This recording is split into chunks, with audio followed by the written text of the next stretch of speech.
And the dab. Hello. Stop. We're dabbing now. Hello and welcome back.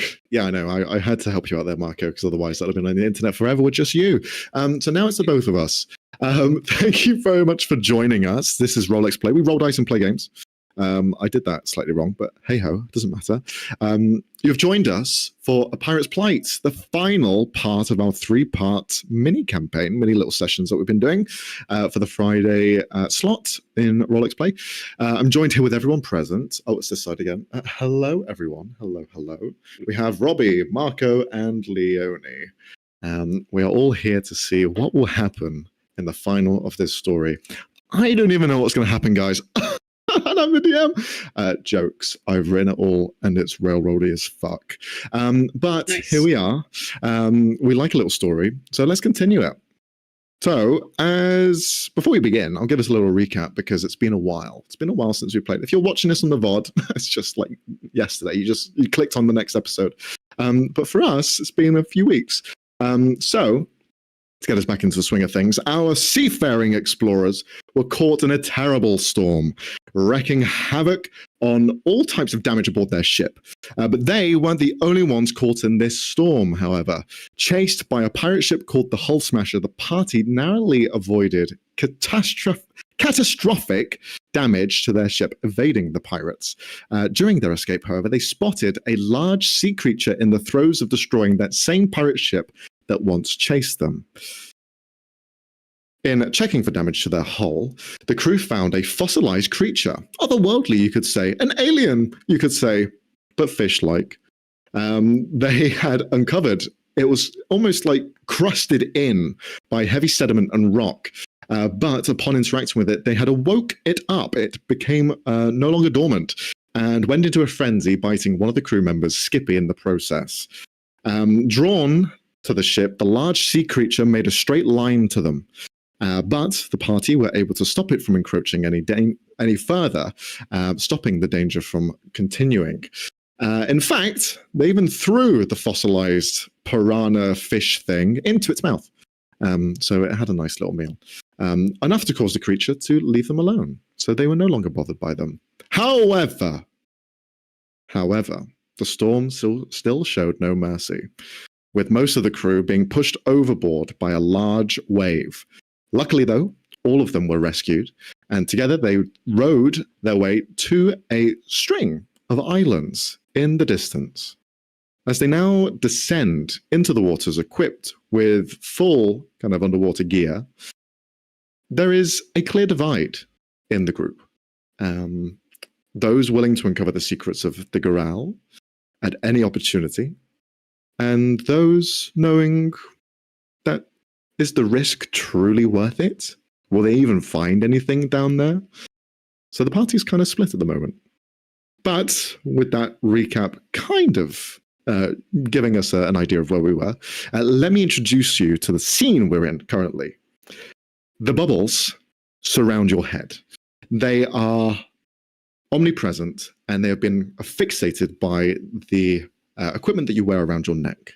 They allow you to breathe as normal, as though you are kind of just out in the air. It is freeing, it is natural, but again, you are walking on the sea floor, so something isn't right. You are weighed down by this enchantment, as to not fly off or swim in any direction. You are almost weighted like an anchor to the ground. Although wading through water, though, is still heavier than air, it's much easier than it normally would be. The waters in this moment are still, quiet. There is not even a warmth that grows. It is just as though the air had stopped to flow. The waters do not rush. It is still. And in this moment, you see what is a huge cavernous void to your right. Like a chasm that's being carved in, or the ground has been split apart, as it is thousands and thousands of meters down and hundreds of meters across, going as far as your vision can see in either direction. but you walk hesitantly next to it as to not fall in. For those of you more perceptive, you can almost see from that cavernous void in the ground a almost like mesmer, a light that kind of just colors itself in the water. It is almost like an aurora borealis, where you are seeing this kind of blues and green hues just mixed together and are present only above this cavernous void. Everywhere else is as you'd expect. The area in which you found yourself in, however, as you trudge through, is covered in elevation that is built on crusted heavy rock. There is also rocks built on each other, crusted, heavy sediment just floating by, and some that just hold themselves in space as though they weigh not enough to drop or they are not too light to go to the surface. They just hover there indefinitely. It is eerie because nothing is moving here except for you guys. But upon looking at all of this broken rock and the topography of this space, clearly it is apparent that those creatures that you had seen, that one singular like piranha-like creature completely encrusted in sediment, is the same thing that's happening here. You see areas of rock exposed, tall, large, small, all of them with that same formation, like basalt, like a rock that is dark in tinge, just gather in several areas, some of it very clumped together. You also see what looks like structures, buildings that have toppled and have that same growth that has gone over them. In amongst all of this, you had spotted a person completely encrusted in the same sort of sediment. And Val, you had approached in almost reaching out with some sort of innate energy inside of you. You had caused the sediment to dissipate into the air, just flake off. And a Triton woman had stepped forward, badly injured or warrior, it seems.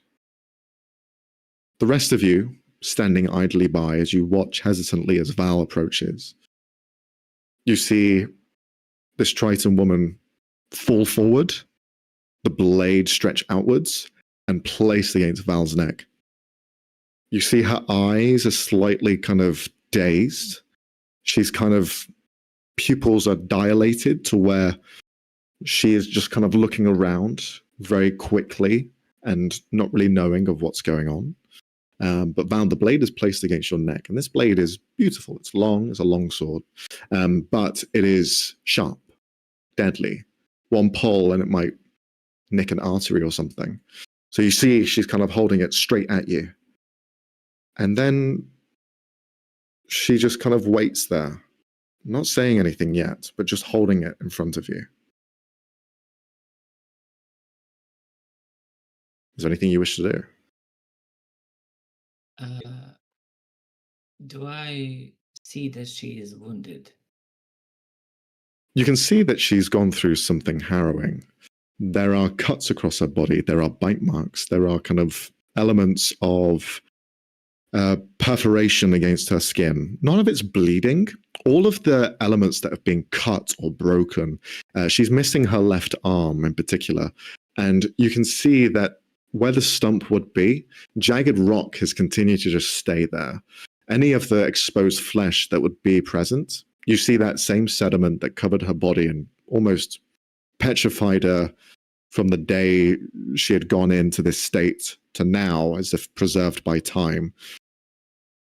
Those wounds are covered and not bleeding, but she seems wounded. She seems out of breath, but she still holds the blade strong in her only arm available. I would like to sort of remain eye contact and not show any like surprise or anger, just like curiosity and gentleness, and sort of slowly put my hands up, as in like to show that I'm unarmed and that I mean no harm. And for fun, if you let me, to like druid craft like a small rainbow halo around behind me. Like Okay. not like Cartoon Network rainbow, just like a slight natural Sure. halo that would occur in like stormy waters, just like around me, and just sort of say nothing, just like do this and then give the rest to them. It's Okay. their turn. Can you roll a persuasion check?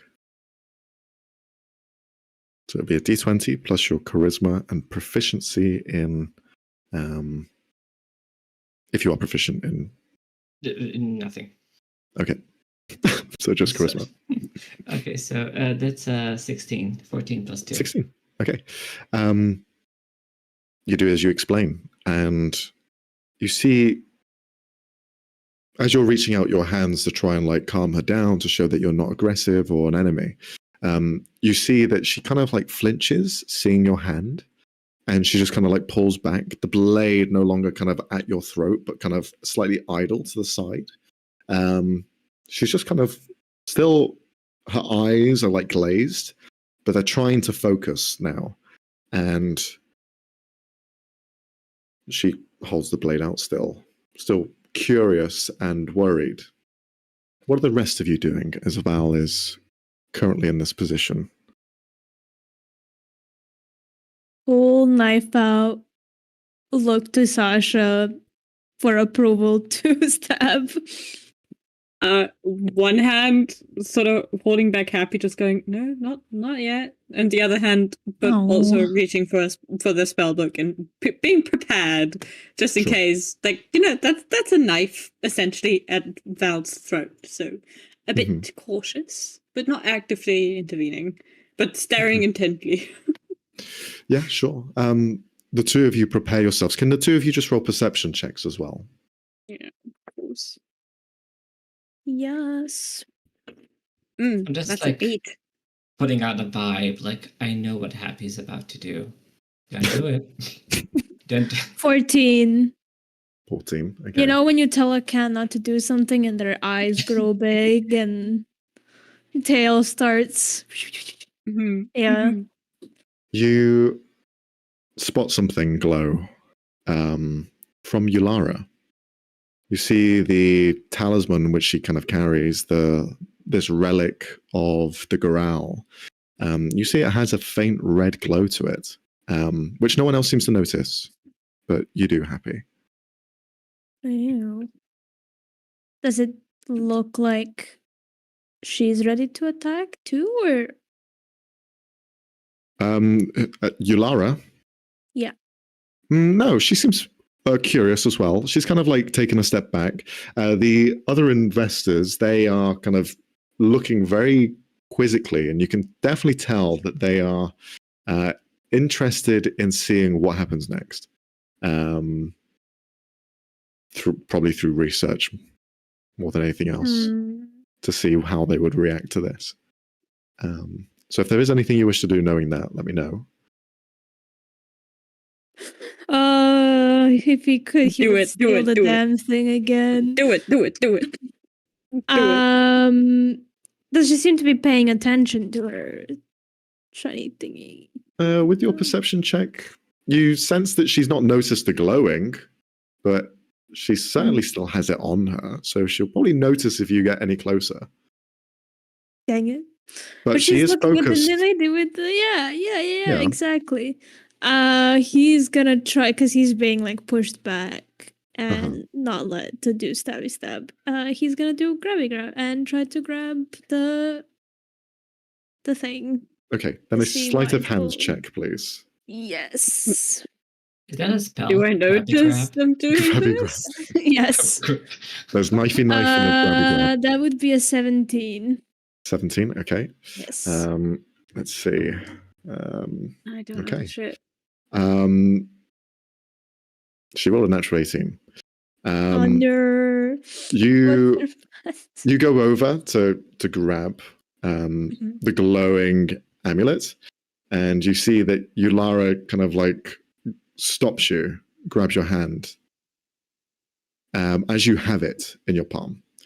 So you've basically plucked it off of her, and you have it in your hand. It's glowing red, and she's holding your arm from going any further away. What are you doing? Just taking a look. Taking a look or stealing?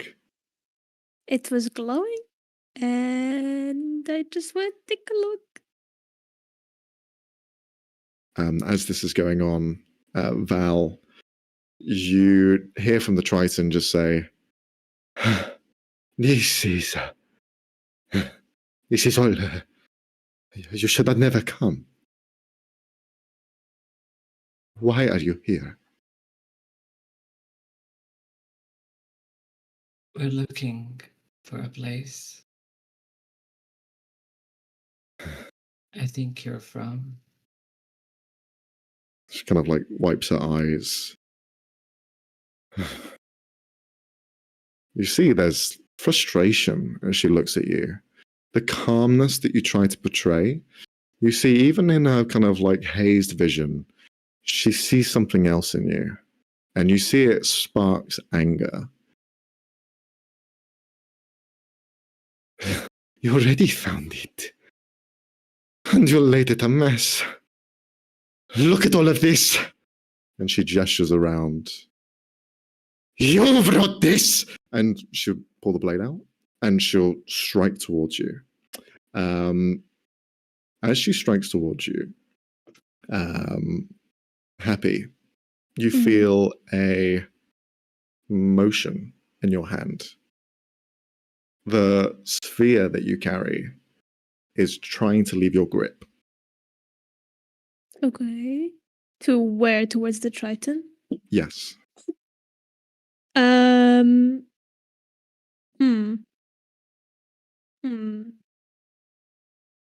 I see if the Triton is commanding it?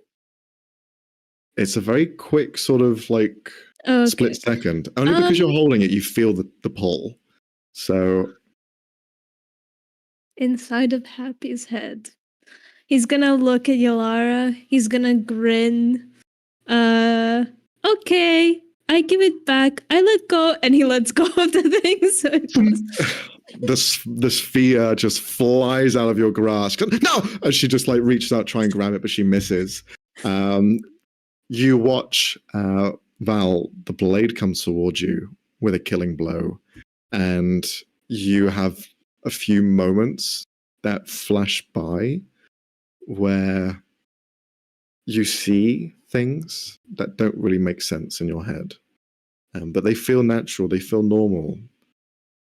Like visions are being portrayed in your mind that you have not experienced, but you feel like you have. Sasha, you see a red glow just shine outwards. Val, for a moment, you see that red, and you have hesitation as to know what the red means.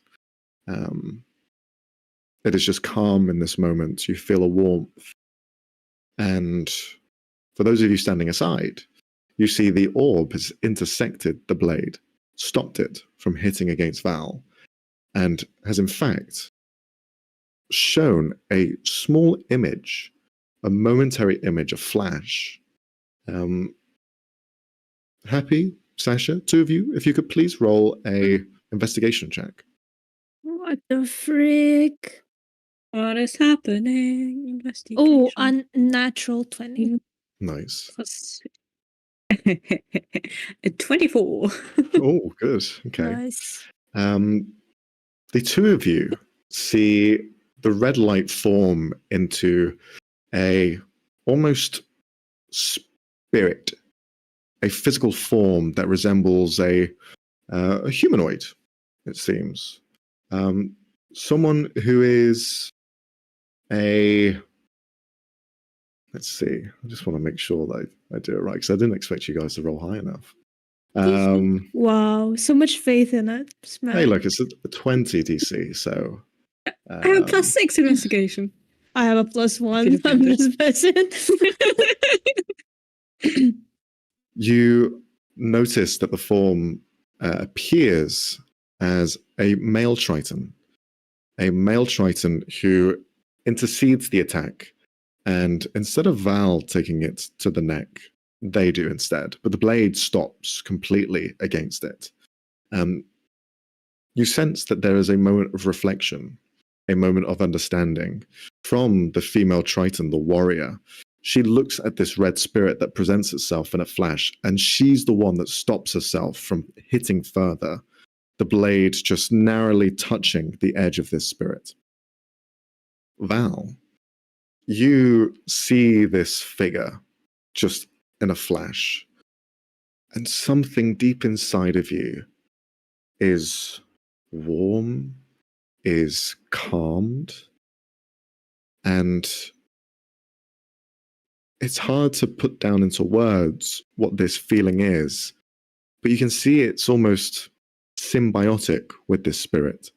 As it appears, it turns to you in a flash and smiles with a slight curl to its lips, and the eyes of someone who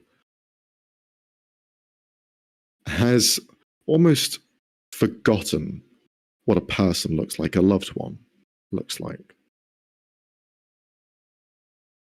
This all happens fairly quickly. The orb continues to float there. It no longer shows the image of the Triton, and you see the warrior stops and just drops down to the ground and just looks to the floor.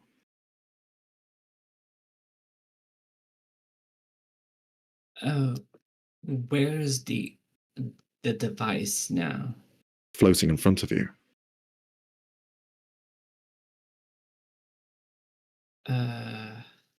Can I touch it? Sure. You reach out and... I reach out and I slowly touch it, and I sort of look at it and process all that I've seen. And it's taking a while because it's all sudden. So many things have happened. So many things have been. And I slowly... Val's old. I don't need to stress.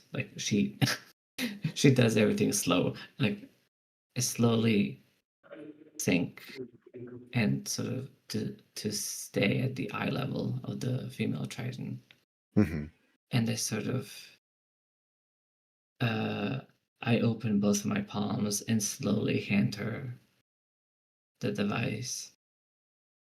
And I use healing word on her. Okay. And I just say,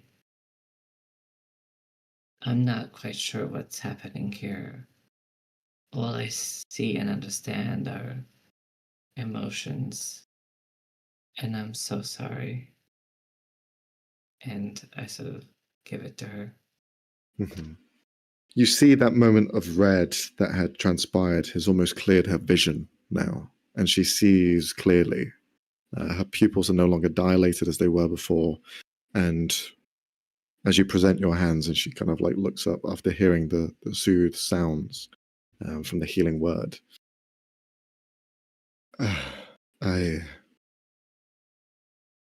I'm sorry. I thought you were someone else. And you see she also looks towards you, Lara, as well. Almost like taking almost a second look, a second glance to ensure that she's right. What happened? Where are we?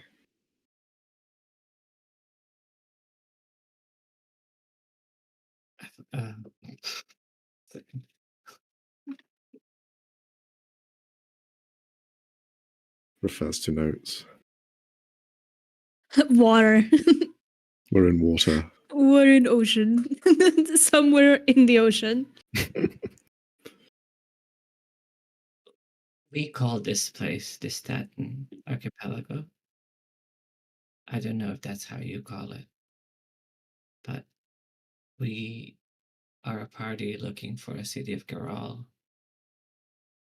and we were sort of led here by a storm. And I'm not sure anymore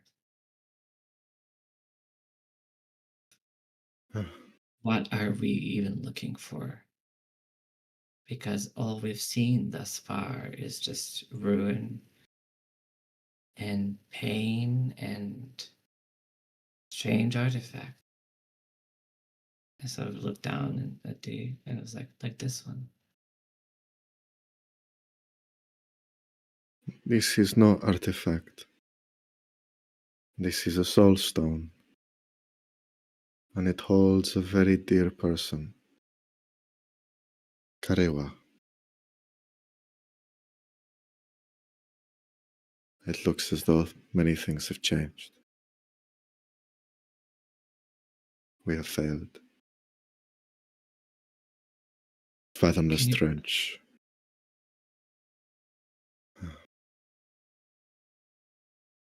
Can you tell me what exactly a soul stone is?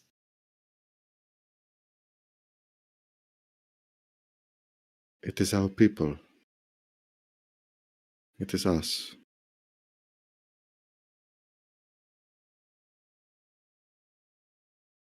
If an ambassador, an advisor, is in a soul stone, then times must have been very different and chaotic.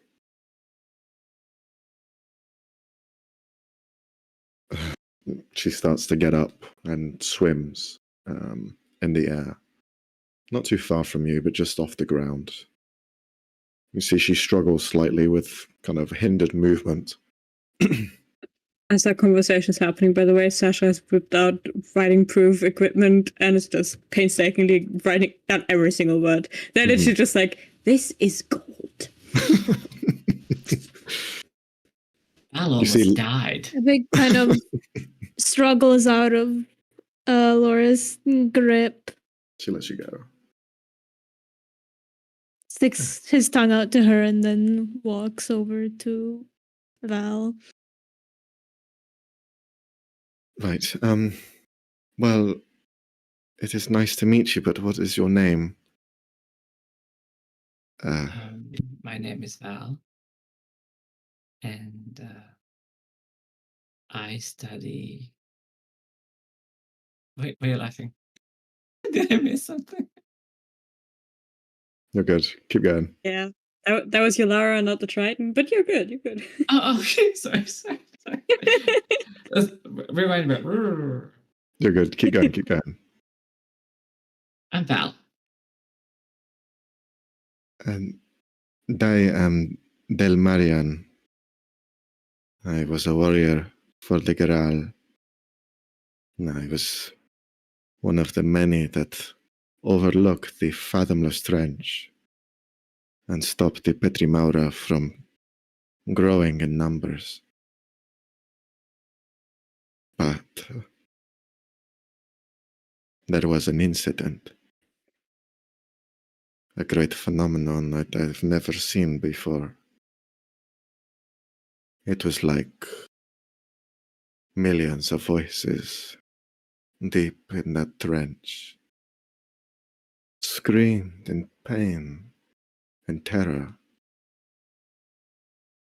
Silence. And then destruction.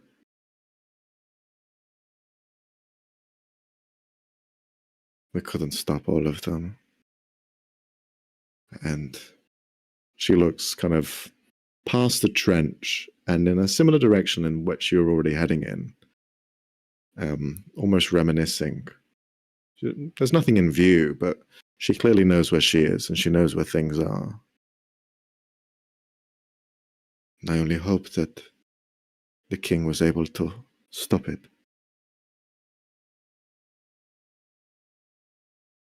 I'm sorry.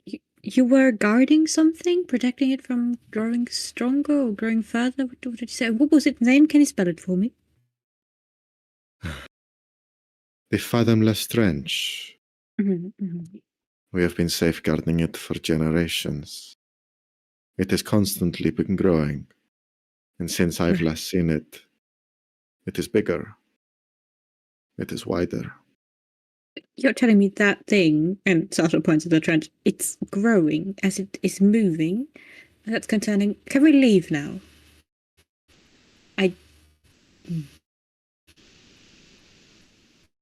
Do not fret. It does not grow large or small. The size of it is unimportant. It is what comes out of it. It is what it makes. Every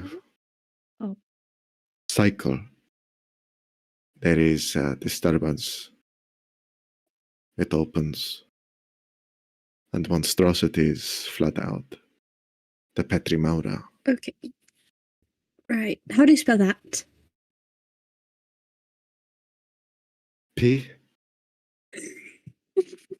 E T R I Yes. M A U R A. Oh, see, I wouldn't have guessed that. That's exactly how I thought it would be spelled. Petri Maura. You guys are acting like you never heard the word before. Interesting. These aren't words I've heard before, right? Well, let me just. Also, it's important. It's important. Why do they appear in that thing, the monsters?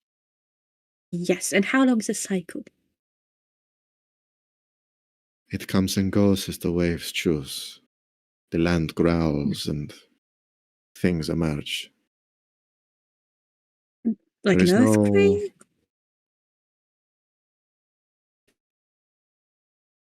Primordial powers are different to that of the mundane or explainable. We do not have an exact science on why these things happen. It is a flow of nature, and we ensure that our people are safe when it becomes erratic. But we failed. You said there were too something many happened.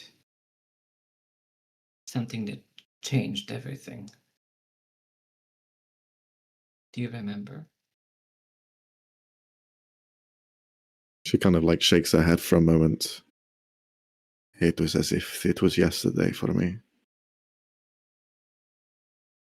I do not know how long I was petrified by the Petri Maura, but all of the moments are still fresh in my mind, all of the mistakes, the arrogance. And she looks towards you, Val. People just like you. Ambitious, searching, making contact, and, well, the waters did not like it. Your people, they encroached our end. We were a peaceful, kind, small civilization, hiding, protecting. And then arrogance, betrayal. And here we are. A cause and effect of outside intervention. I told them not to accept you. But they did nonetheless.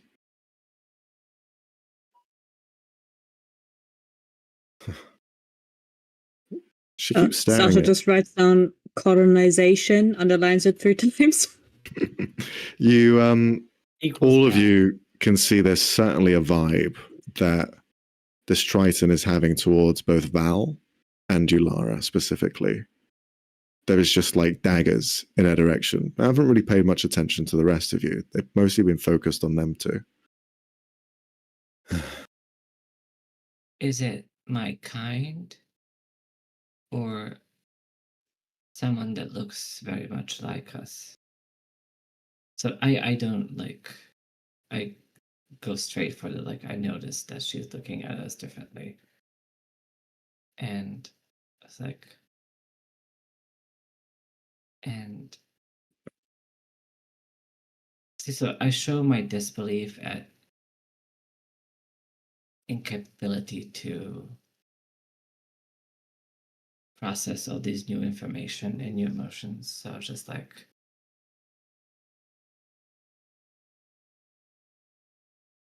what would you have done differently? Not have invited you. Stopped you from going into the city. Into our home. Perhaps that would have stopped all of this. I'm sure it would have. And the question as to why I have spite towards you and you. Your faces are also familiar. You say your name is Val. Do you go by Valerie? If it's my full name, Valerie Whalesong, after my grandmother, who was here a long time ago.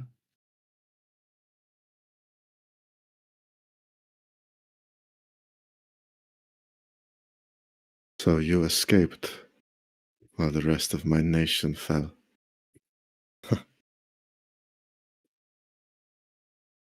She just begins to swim off. Oh, sorry, could you wait? I have some more questions. She just continues. She doesn't listen anymore. Okay. What a rude fish. Oh, we can't say fish. That is a rude generalization. She looks like a fish. Yes, but Whatever. our friend over here also looks like a fish, and if you, well, it's rude. Don't Just gives the fish lady just like a. You're really giving me a bad example. I just yell into the void, like, can it be closed? Realizing that she might not answer, but I was like, that's the only thing that like comes to Val's mind. Mhm. Like she's in full on searching for a solution mode, but like she doesn't know what exactly needs to be solved. Okay. She's just grasping at anything. As the rest of you watch as Val has this just primal sort of scream and almost a break in themselves for a moment, unknowing and not sure of where to go next. The rest of you begin to watch as areas of rock begin to shift and shake. Oh no! Oh no! As more sound is made, the more they grow erratic. Similar to the fish that was aboard your ship. Loud noises interacting with it. Perhaps wakes them from their dormant sleep. But Val doesn't realize this. Right. Okay, Val, darling, could you stop shouting? And let's move from here. I don't like the look of these not-so rocks. Yeah, I wouldn't want you turning into stone. Yes, precisely. Even though being stoned isn't all that, doesn't matter. Or drowning, or being eaten by a big fish. Oh, yes. Or yes, being that. stabbed. Mm, Or hit by a big plank of wood. You need to stop being so close to death. Indeed, Val. It's very unusual A for bad one habit. person.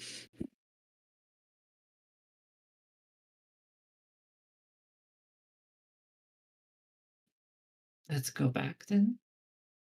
No. Onwards. If we go back, I'm not getting back in the water. So onwards. Definitely onwards. Can I see what Yulara is looking like? What's her demeanor Sure. in all of this? You can roll Is an she insight check if you want. Yeah, is she like not giving a fuck, or does she seem offended? Mhm. Okay, the 6. 6, okay. You see that she's currently talking with Captain Marlowe. Marlowe has approached her and is seemingly like questioning everything that's happening now. You see he's a kind of bit more forceful with his questioning, a bit more direct, as with everything that's been going on now down in here. He's kind of like more wary of her involvement. And he's also kind of talking about Val as well. That you can see him gesture in their direction, like almost accusatory in a way, as if Listening. you listen in. Yeah. What do you mean? What are we going to do? I don't know what the plan is. Well, we continue on the journey ahead. We go in and we find my sister and your fucking lover, Marlowe. Grow some balls and actually do something with your life.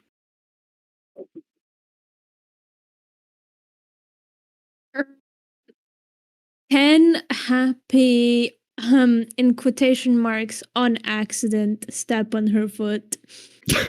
Okay, roll a stealth check. Yeah, sure. That is 12 plus 19. Okay. As she's just kind of like berating him, he begins to speak up, and then you just, ow! Why are you doing that? Whoopsies.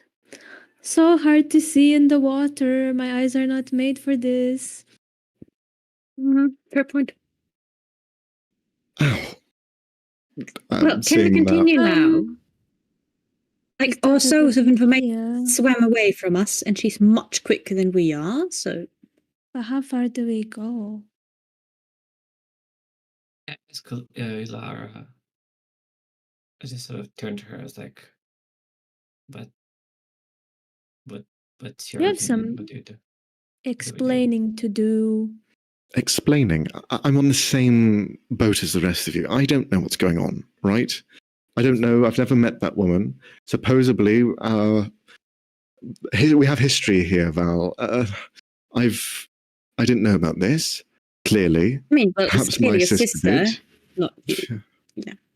Well, we'll see once we get there. If she's still alive. Oh, I doubt that.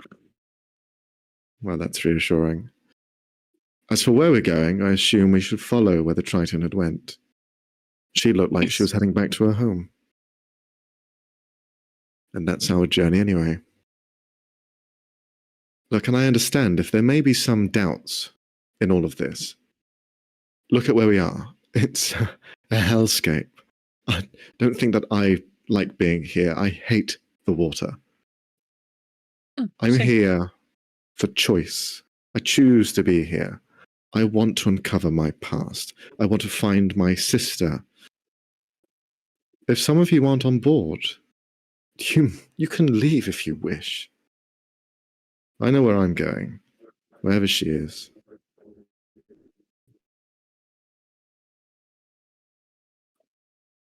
Yes, then we have to go.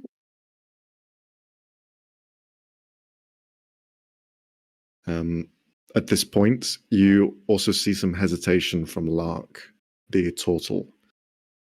He is kind of just standing there and thinking to himself, looking at other Tritons, other sort of Garal city members, petrified and frozen in time.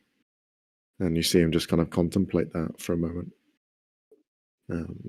Meanwhile, Alessia is gung-ho and following in Yulara's footsteps.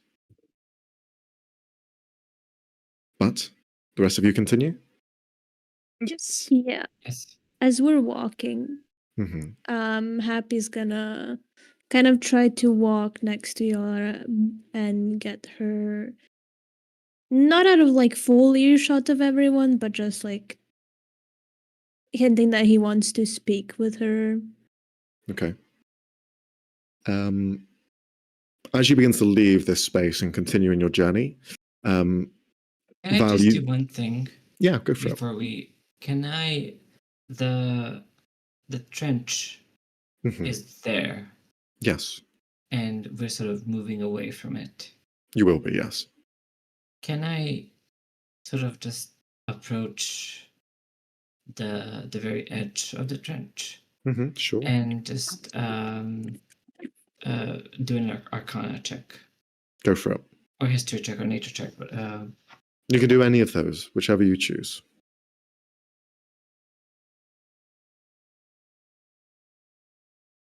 Persuade the rock into telling you. Okay, so thank you, Leonie. Thank you. I mean, it's a if I do a nature, it's a 10. Okay. Roll with advantage. Just roll again. See if you roll higher. Because you are staring into it. You're all right there. Okay. You're staring into the abyss.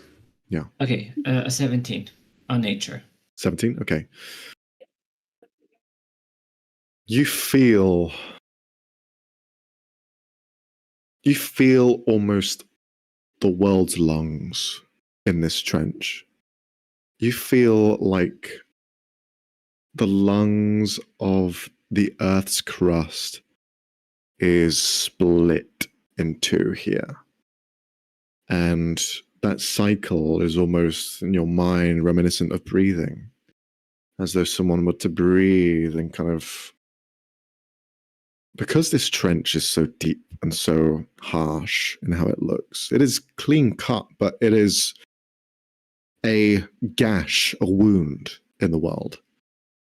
The breathing would almost bring pain. And it is almost like it's splitting apart. And in that kind of wincing, that cry of anguish and hurt is causing this phenomena to happen. This is nature at its most primal. This is energies of the world. And the pain that's seeping through is something that the world cannot hold. It does not work in this world.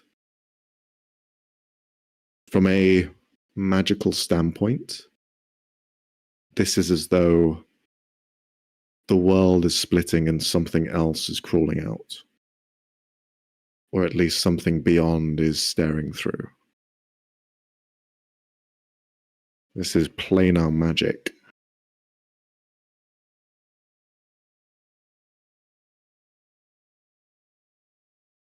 So think to myself that it's a wound. It's a wound that's growing larger and larger.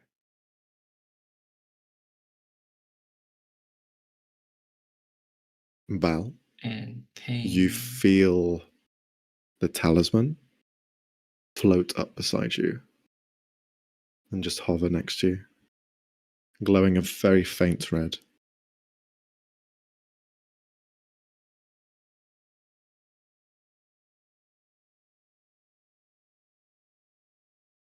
All the monsters are cries of pain.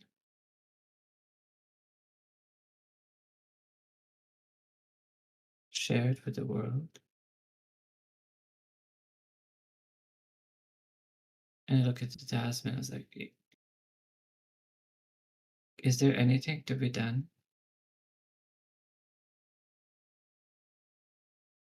Can you roll a wisdom check?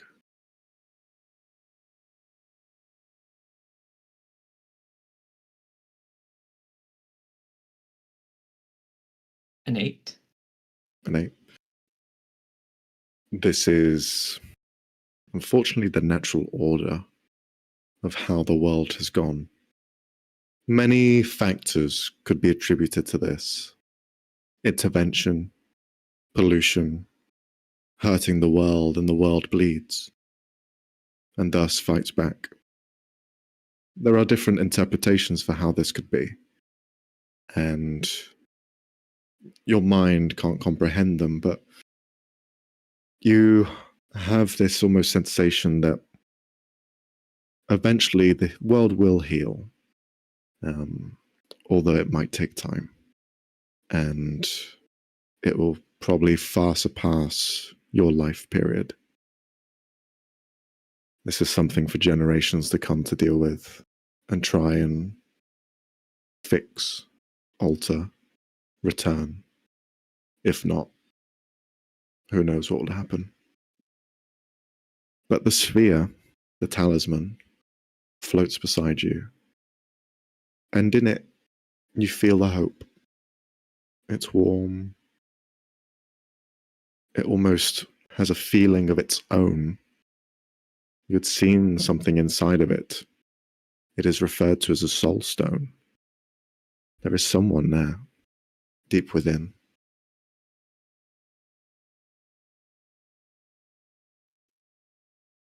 Are you in pain there?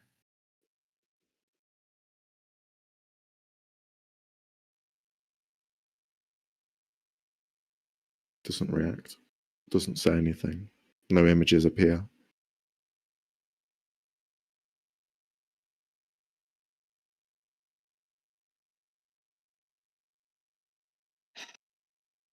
Shall we? It just And floats beside you. And then I turn to join everybody, and I just sort of turn back to look at the wound, and I think Val cries for so many reasons, and I think she sort of, it's like she casts healing word on the world for being so small that she can't fix it, and understanding why things are so and being okay with it in a way. And she moves on. Okay. Can you roll a nature check? Sasha, if you could also roll a nature check as well. Okay. That's an 11 for me. It's a 15 for me. 15, okay. Val, your voice kind of, even though it's like almost a small prayer to yourself, it kind of bleeds out into the water. Sasha, you hear the voice travel through, followed by thousands of other voices, singing this soft lullaby. And for a moment, you can almost picture where it is, because there is currents of water above you that shift and move and seem to carry that same almost angelic, harmonizing voice. It's a singular voice that is carried by many others, and it seems to be permanent. But it's faint. It's faint. Watching where these streams of water seem to come from is the direction you're going. Towards where is perhaps the city. Right. Thanks. Yeah, you're welcome. Sasha's even more horrified now. Specs. The lore, what do you mean? I can see you guys typing to each other. It's so normal for Max's one shots. It's so normal. Me and Leonie have cracked code. I mean, it was supposed to be Leonie. I told you guys were close last We don't want to interrupt. Happy, you walk alongside you, Lara, as you leave the trench behind and continue forward. He's keeping an eye on her first, but when he sees Val crying, he's gonna like approach to speak with her. To speak with you, Lara. Mm-hmm. Are you going to step on my foot again? No. Do you still see me as your enemy?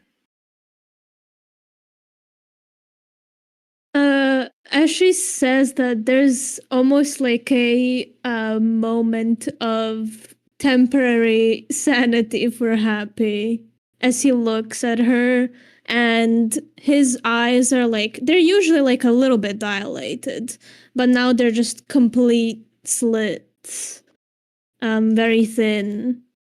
And he looks up at her, glaring.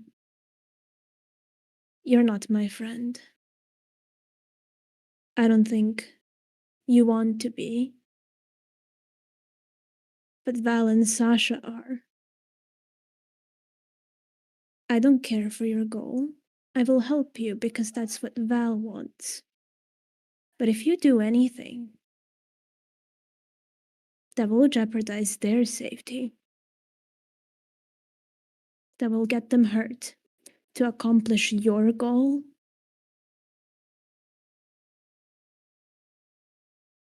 I will stop you before you even get the chance. You already made her cry. Let's stop at that.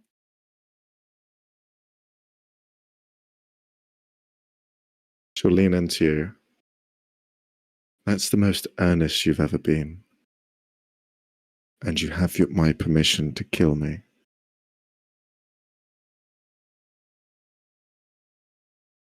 You're not the boss of me.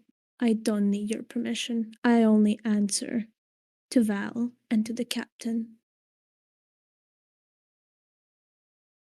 But if you step out of line, I'll gladly do it. And there's just wide, toothy grin on his face.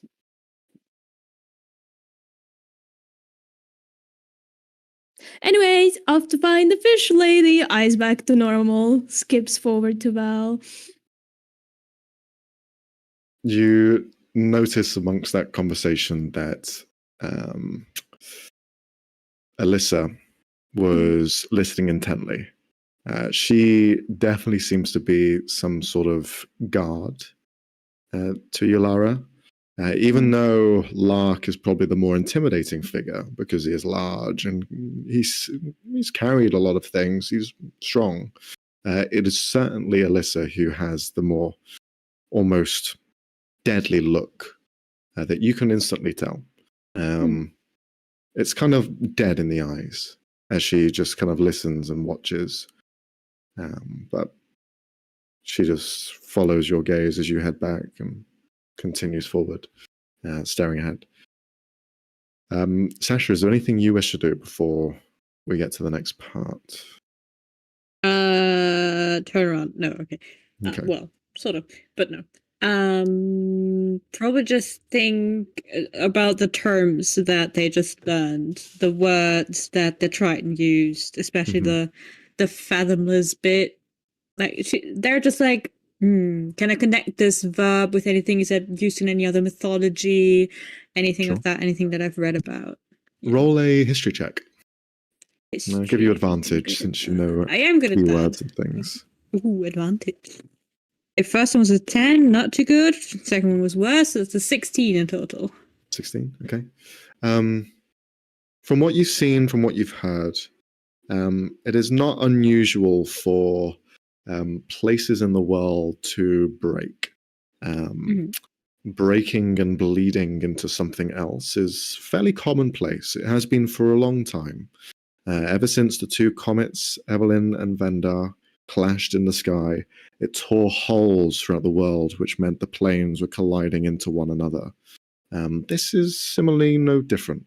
And from your studies, you understand that this trench is a formation of that. But as for the creations that come out of it, these creatures that emerge, they are not from any plane in particular. They are from a plane that does not exist.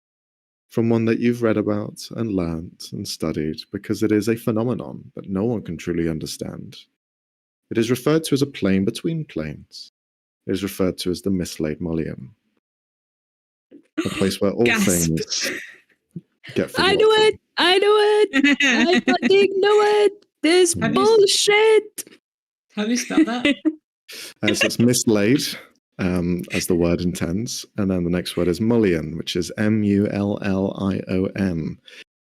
The naming convention from it is the space between and a doorway.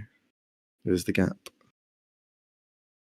There's a These mullion. fucking assholes gotta be behind everything. God damn it. No, they don't have anything to do with it. They don't have anything to do with this. They No, Wasn't I know it's necessarily not them. I'm talking about anyone from that fucking dimension. What's wrong with them? Oh, so many things. Yeah. I don't know the lore, but I'm So very excited. Yeah, don't I'll worry. tell you later, don't worry. Watch the Sunday campaign. You'll know all the Yeah, lore. pretty much. But yeah, this sort of like alteration, these creatures that are referred to more as abjuration or like not abjuration, sorry, as aberrations. They are from this space, the place where nothing makes sense and nothing should live, but things do. Yes. Okay, sweet. They're noting that down, putting everything into neat notes so that they can later make a report of it. Mm-hmm. These are going to be the homework of the decade, by the way. This is this is insane homework. Yeah. So many references. So many references. In all of this, Happy, you see the captain walk up to you for a moment, and he will just kind of put a hand on your shoulder if you will let him. Yeah, he lets him. Okay. And he would just kind of look at you and give like a understanding nod. Right. Thank you very much, Happy, for, just being a good crew member. I try. Well, you're doing a bang up job, so keep at it. Promotion? Right. You're not even sure. We'll move you to, what would you like? I don't know. Would you like to have a janitor? Be a janitor? Exterminator. But that's already your job. Official senior exterminator. Right. How about I'm the captain of the ship, but you're the captain of the extermination team? How about that? Oh, I like the sound of that. Right. And maybe one day you guys will actually pay me. Yay! Not happening. Oh. Why do you need money for anyway? Rat traps. Don't worry, we'll just get them for you. That's fine. By the way, I've heard there's a fucking dire rat on the ship. What's that all about? The queen. Queen. Oh, She's the queen of the rats, and I will have her life. right. Well, that's why you're the captain of the exterminating team. Keep at it. Make sure you get that queen. He turns back to Yulara and Alicia with the same kind of slit eyes look. Turns back to him. Do you trust them? In some sort of way, I do, yeah. Perhaps their methods may be a little questionable, but I know where she's coming from. She's not an open book, but I know Yulara well enough through her sister, and I think she's worried about her. Although she's using this Garal as a sort of scapegoat to hide all of her feelings, I think deep down inside, she's really worried about her sister. She wouldn't have come to me otherwise. She fucking hates my guts. That's not that promising to hear. Okay. Well, she hates pirates and she hates sailors. She hates everything about the sea. So. You don't think she'll backstab us, though, do you? I hope not. But we've just got to keep an eye out for ourselves. My job here is to find... And you see for a moment, he kind of like hesitates. She's never really been Captain Deadeye to me. Gretchen. I'm hoping to find Gretchen in One Piece. And... What are you gonna do when you find her? Well, she's the love of my life, so lots of kisses. That'll be first. Yeah. You'll understand. Don't you just like lick people anyway? That is very different. You wouldn't understand. It's not part of your culture. Right? And he holds his hand out. Go on then. We're not that close. Jeez. I just promoted you to captain, and very strange. All right. Also, my I've seen you lick your asshole. My head is in a bubble. I don't know how you think this is gonna work. Are you saying that I'm worse than your asshole? I'm saying you're not as close to me as my butt is. I've never met anyone like you before. Happy. I can see that. I don't even know where I'm from. Well, that don't matter, does it? Well, I know where you are probably- now. I don't know where we are right now. Well, you're part of the Ocean's Kiss crew. Of course you are. Oh, That's- yeah, duh. I meant physically, I don't know where the hell we are. Everything I see is blue around us, so... Yeah, that's right, yeah. It's pretty daunting. I'm pretty sure I've seen shadows up above us as well. ugh. Hopefully What? not another ship. No, I think they're We'll like sing those... that one too, though. Right. If you want, that is. Well, I am a sailor first. I'm not a pirate, so Oh, I for thought not we sinking did. other ships, that's not my MO. We did it today. That wasn't us. We didn't do that. Don't start saying that we have. That wasn't us. That was nature taking its course, right? We didn't get involved in that. They tried to get us. Mm-hmm. Happy. Mm-hmm. I need you to be very straightforward here. If you ever go to a tavern and you start talking about our ship, please Okay. don't say that we've killed a pirate. That's not a good look. But It's if not we a good told them look. which pirate we killed, Even worse, they'll be because like, then they'll know their mate "Whoa!" is dead. They'll know their friends are dead, so they'll but come they after were us. scary mates, and they'll be like, "Whoa! If they beat those guys, we can't mess with them, and then no one will bother us again." This ain't playground rules. Oh, You can't just beat up the biggest bully and not expect their friends to come in. Does that mean that's Okay. something I'm going to have to like hide from the report then that that the ship sank? Does that mean I'm not Well, allowed to say like that? No, you can mention it, but tell the fucking Can't truth. mention it. We didn't fucking sink the thing. No, we were just very, very close to Happy. it. We didn't sink it. This is the honest truth. Happy who actively sabotaged their ship.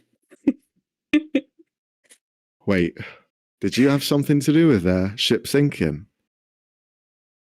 No.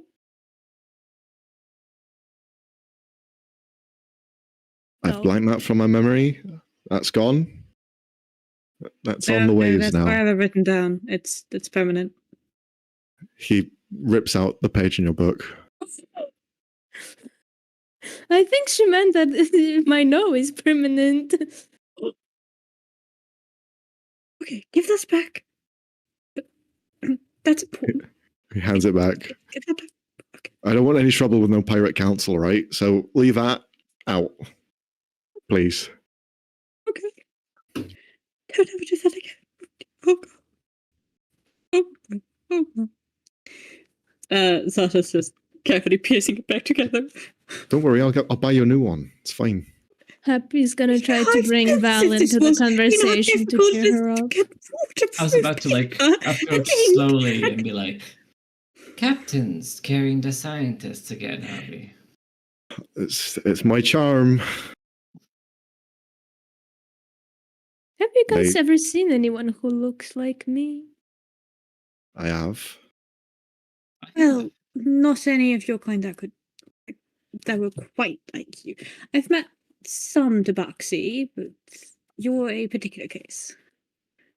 Oh, that is most certain. I've never met anyone quite like you. I'm definitely meant Tabaxi, but thank you. Yeah, I've met like one or two. One of my classmates is a Tabaxi. Quite a nice fellow. Okay. And sort of, I don't. Do smells exist in water? They do. You can actually scent them miles away, in fact. The effect of this bubble allows you to almost smell as though a fish would smell. The senses they carry on the water much better, such as the stories of they can scent, which is a similar thing in this sense. Where sharks can smell blood up to like miles away. You have a similar thing here where you can almost smell, hear things as though a creature underwater would. That's why it makes it even worse when it's so quiet. Thanks. Gulp. So what is the surroundings look? Does it just keep being the same, or are we approaching? Well, it's changing now as we transition into a new scene. You move out from the trench and eventually find your way closer to larger pieces of rock that stand out in different areas. You also feel the current is not present where you are standing at the moment. It's above you. That same current that you'd seen before, Sasha, where the sounds or the lullabies were almost being carried on, you can see those more prominent now. As you're getting closer, you can see them almost joining up, as though these currents are siphoning and spreading out to different areas and then just going onto the waves and continuing ahead into the rest of the sea and the ocean around you. You see them at where they seem together and where they started, their origin point, which you are heading to now. The water itself, again, there's no current here with you guys, but it feels denser, feels heavier. It just feels like there is more pressure in this space, which causes you to move slightly slower, as though moving through like molasses, for example. Also, the water is almost more murky, harder to see. You are looking around and you're almost losing that light, that shine, that kind of clear watered look. It is almost like the water in front of you is being almost like shook and changed slightly, not creating enough friction to become a hardened surface. But again, that molasses sort of feeling. It's like you're moving through hardened particles, if that were to make any sense. But as you are getting close, I'd like all of you to roll perception checks. Feel bad. Yep, that's a 3. Lovely. Sasha's blind. 15. Yeah. Sasha's still looking down at her notebook, trying to piece back together the side of the pages. What about Happy? I can mute at 9. 9. Okay. 9. Yeah. So Val, you rolled the highest, and you, as you're pushing through in this more like hazy sort of look around you, you all gather into a more tighter circle to see each other where the path is going, and you see Eulara's leading the charge for the most part. Following her, you can see elements of that same stone at different areas kind of rise upwards like pillars, and some are just kind of like closer to the ground. Some are just floating by and just holding themselves in space. But then you see wood. You see darkened planks of wood. You also see elements of metal and cloth. They're all dark in color, as though they have been stained black. But the time here in the water has caused them to gain a almost briny sort of white sort of coloration to them, as though growth is starting to hold itself in certain areas. But you're seeing the remnants of a ship that has perhaps been broken. Looking closer, you can see there is actually a formation, an actual end of one of the ships. It is a ways away from the group, but you can just see the outline of it. Big enough for you to see, but everyone else kind of glances past and doesn't really pay notice. But it is an impressive looking ship, although you are seeing only an element of it. It seems to have sustained heavy damage and broken in several pieces. That's why most of it is kind of around you in different areas. But here you can see it. If you wish to pay attention to it, it's up to you. But I'll leave that in your hands.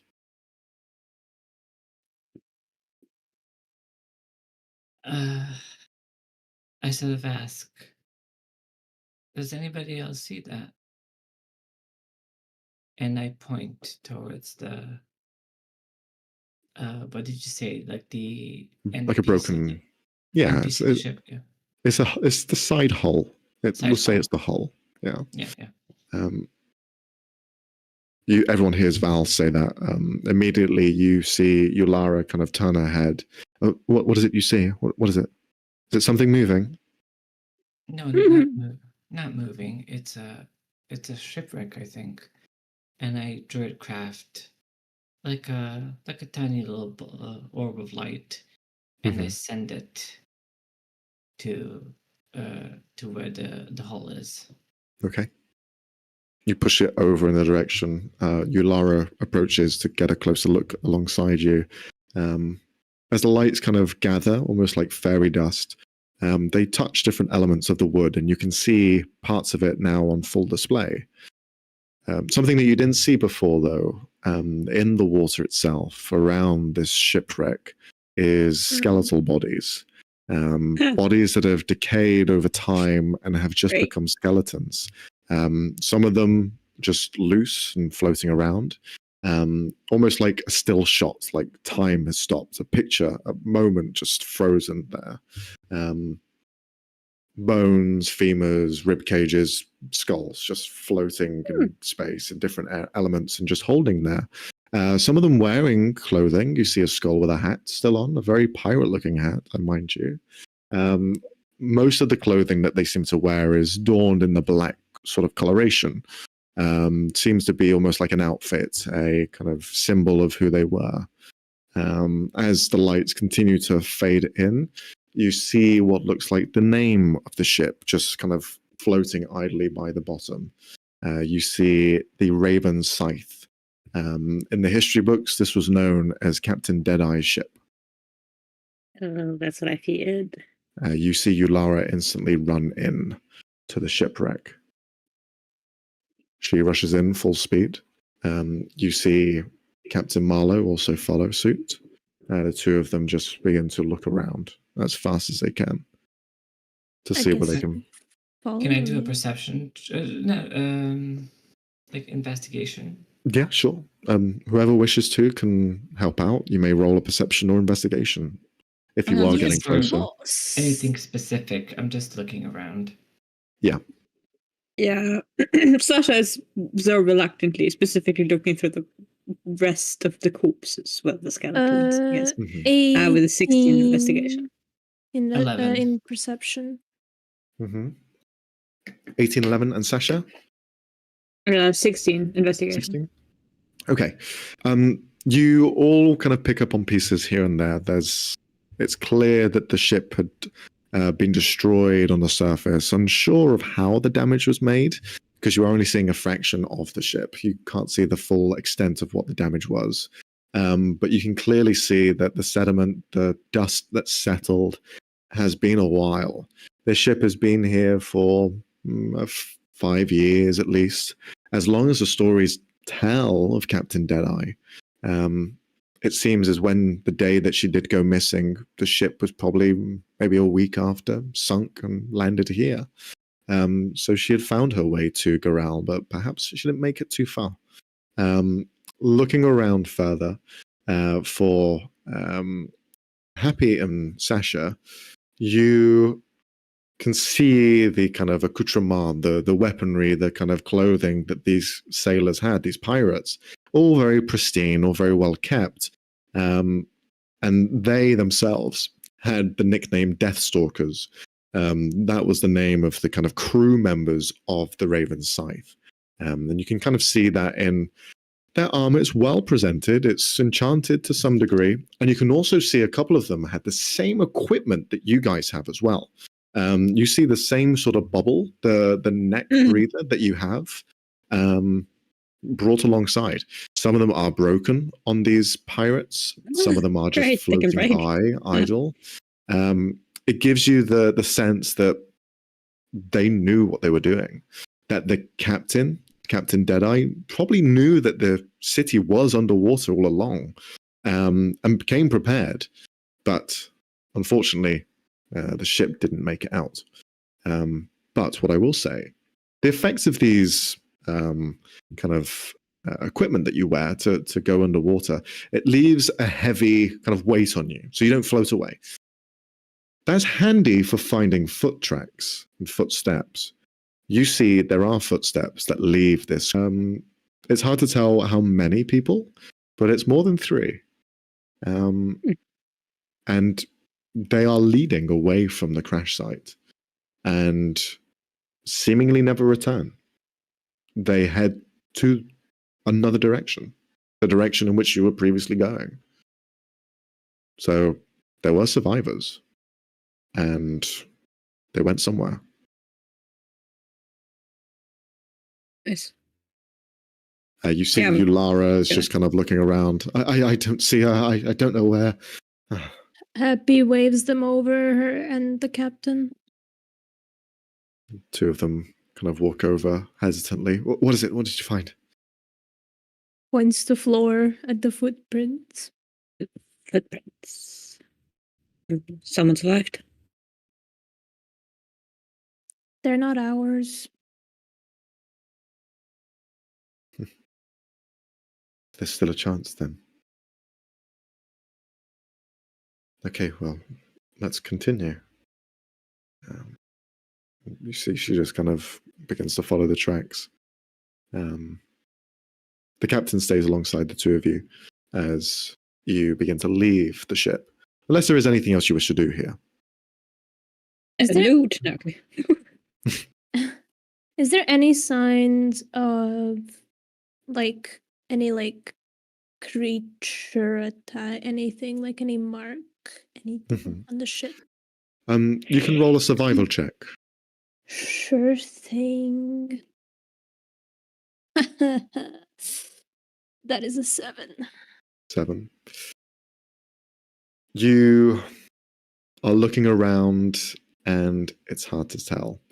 There's different elements that would suggest foul play, but there are other elements that seem natural under heavy strain. It is, it's a difficult one to pin down.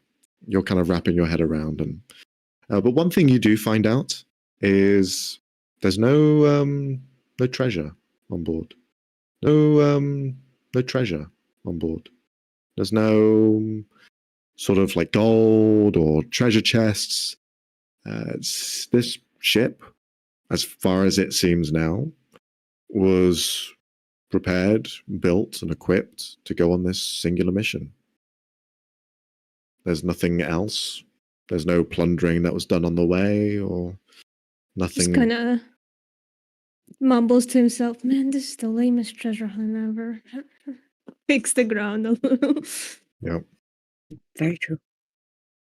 What kind of treasure chest is this when we don't even have treasure? Damn it. At this point, you leave the ship, and you all hear this just whale sort of sound above you as something shifts through the water. Nope. The way that water displaces is almost like in space how gravity applies to the largest mass. And you feel this presence because A, there is a sound, but B, the weight is almost dragging you to that space. Whatever it is, it's large. But because your vision is slightly blurred in this space, you can't see what it is or where it's coming from. You just know that there's a large presence of something here.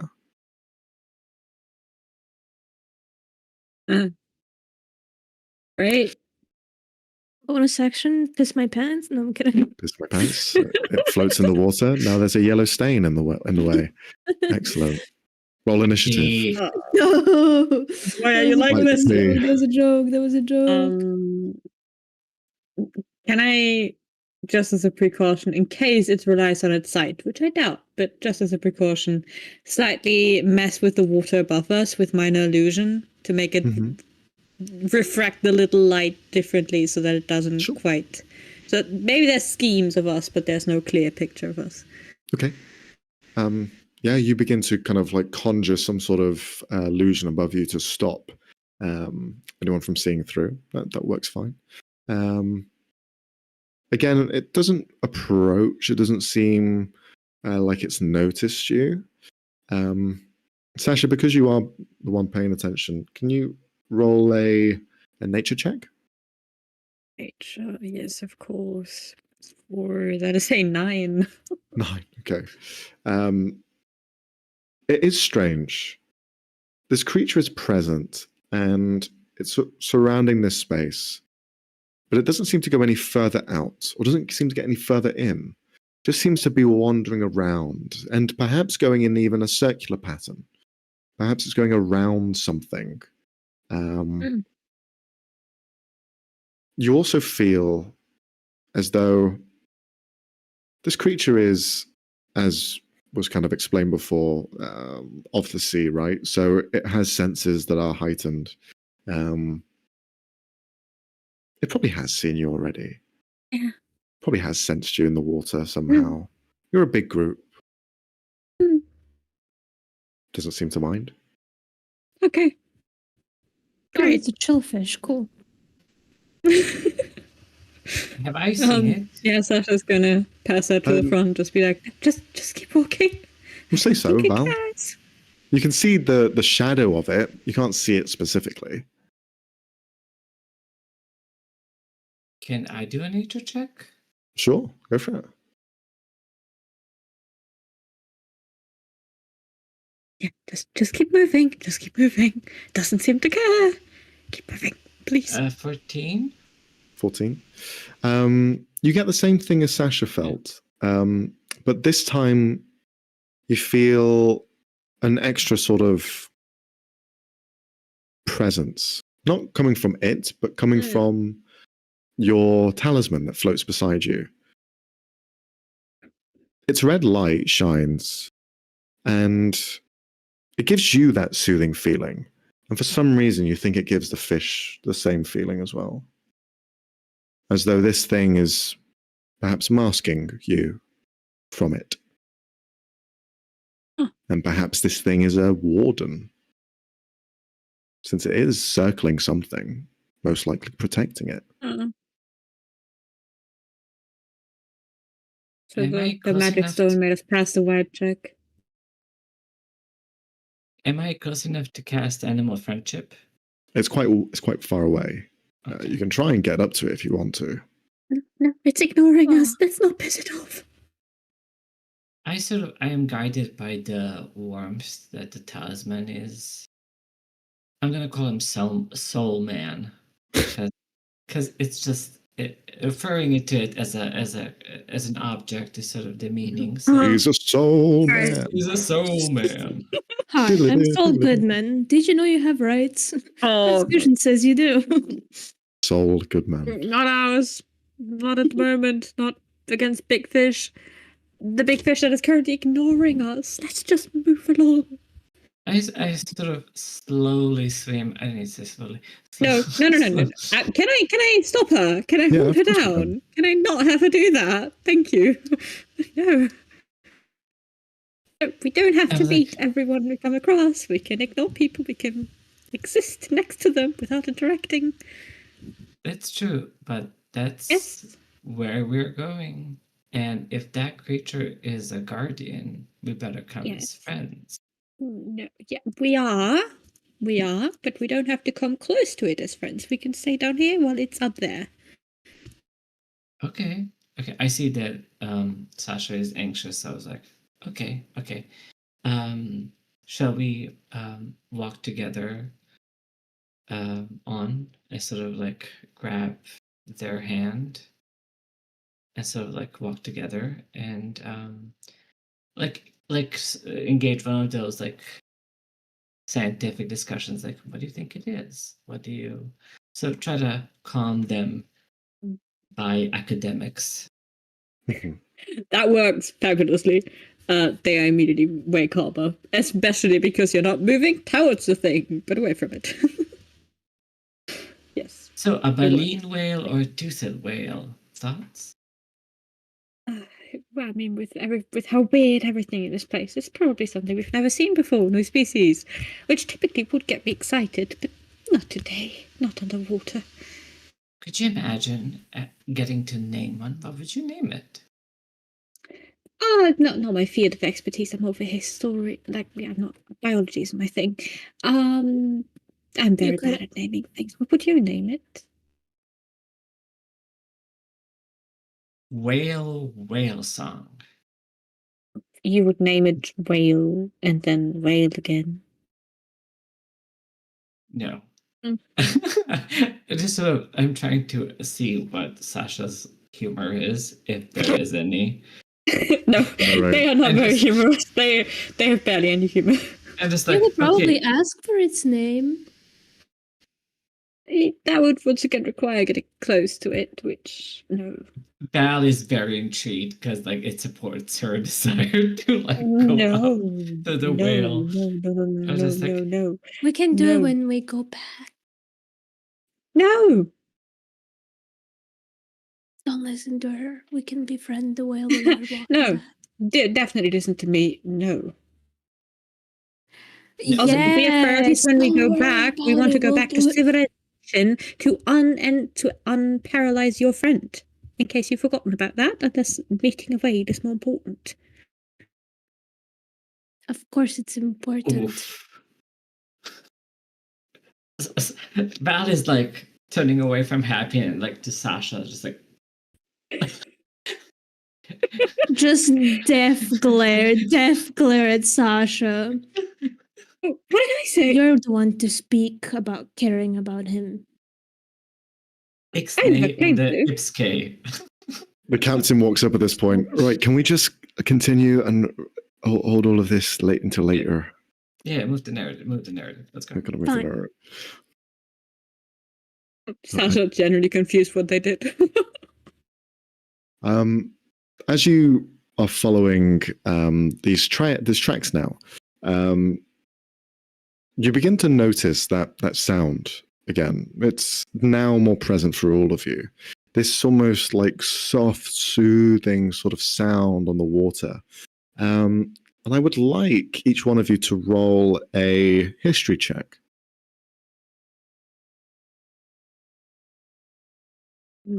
Sweet. 21. 21. Wow. That is a 16. 16. What did you say, Val? What was yours? Nat 20. Nat 20. Okay. Nice. All of you kind of have a rough idea of what this means. There are stories, there are tales of sirens in the water who kind of lure in sailors who are unaware and fall kind of slightly foolish in their maybe ideas of who they're listening to, the sweet, soft voice being something more treacherous and heinous, deceitful even. There are many stories like that in the world. Sailors fall in love with anything out at sea. That's their passion, that's their love. However, this is a lullaby of the seas. This is a true sound that can be heard and has been told to be heard on the waters themselves, the crashing waters, the sounds of when you grab a kind of element of shell and listen to it, you can always hear the ocean, the smooth kind of calm sounds of it brushing up against the shoreline. Those sounds always in the tales of sailors have a faint lullaby to them. That's what draws them into it. It is not because it is almost alluring to the sense that it is being harmful. In fact, it is a protective sort of sound. It's one that wards and protects those who wish to be on the seas, who wish to call it their home. It is a protection that is throughout the world where water lies. For Val, this is the voice of this people. The people of Goral have shared their voice to not just protect or ward their home. They have used it, and it has spread. It has spread throughout the seas, throughout the oceans, and the sounds are those that ward off the krakens from attacking the ships. It is the sounds that stop any sort of invasive thoughts from sea creatures to harm or to do ill. It is a calming sensation that is a protective ward that is all-encompassing and surrounds everyone. The stories are true and they are real, and this is its origin. This is where it comes from. And it gives you almost a sense of what has happened. And as you step forward, that heavy weight, that pressure that was on you before is lifted. The murky waters have completely gone. And now you walk into a space that is almost completely encased in a dome of that same sort of haze that you found yourself in before. But this time you walk into paradise. You see a cityscape that is beautiful and large. It is not an ordinary cityscape. In fact, it is built of corals. One specific coral, in fact, that has grown up into different monuments and levels, and a space where people can swim freely and rise to different platforms and call different areas home. The corals themselves are golden. They shine gold as anything does. They are bright. There is a warmth to them. They have a shine. It is colorful. It has a feeling of protection.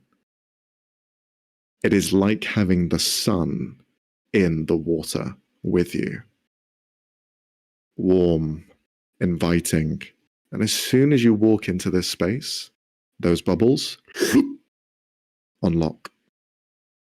For a moment, there's panic, but you breathe as normal. There is air here. Air fills your lungs, yet there is still water.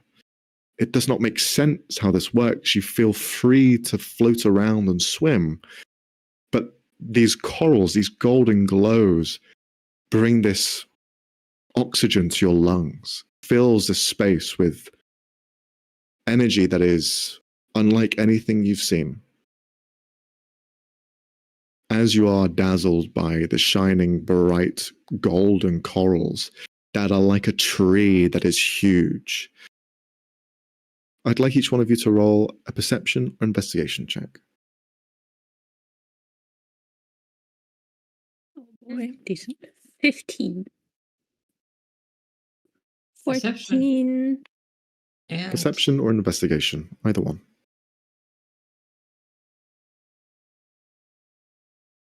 23. 23, nice. Damn. All of you can see that this space is quiet. There is no more almost humming because it is not needed here. The safety is being projected and surrounds the area, so there are no more singing or hums that can be heard. The streets are empty. It is as if people are no longer present, as though they have either gone away or they've disappeared altogether. The buildings here are all built into this coral. There are no like loose buildings. Everything is almost caved in or dug into it to create these large spaces for people to call home. With your 15s and 14s, you can also see things are swimming. Things are moving at different elevations and different heights, swimming through the water. They resemble fish-like entities, and they swim around as though nothing is to worry. Some resemble a barracuda in length and kind of long as they swim through. Others have this almost tentacle-like octopus sort of look as they shift and move and swim through the waters. None of them acting quick or fast. They all seem to be just shifting through slowly, clockwise, in a very sort of formation sort of way. And for Val, you notice on a platform above you, you see someone just floating there. You see the Triton woman that you had saved before, just looking towards the coral, and not really acting, just standing there and looking.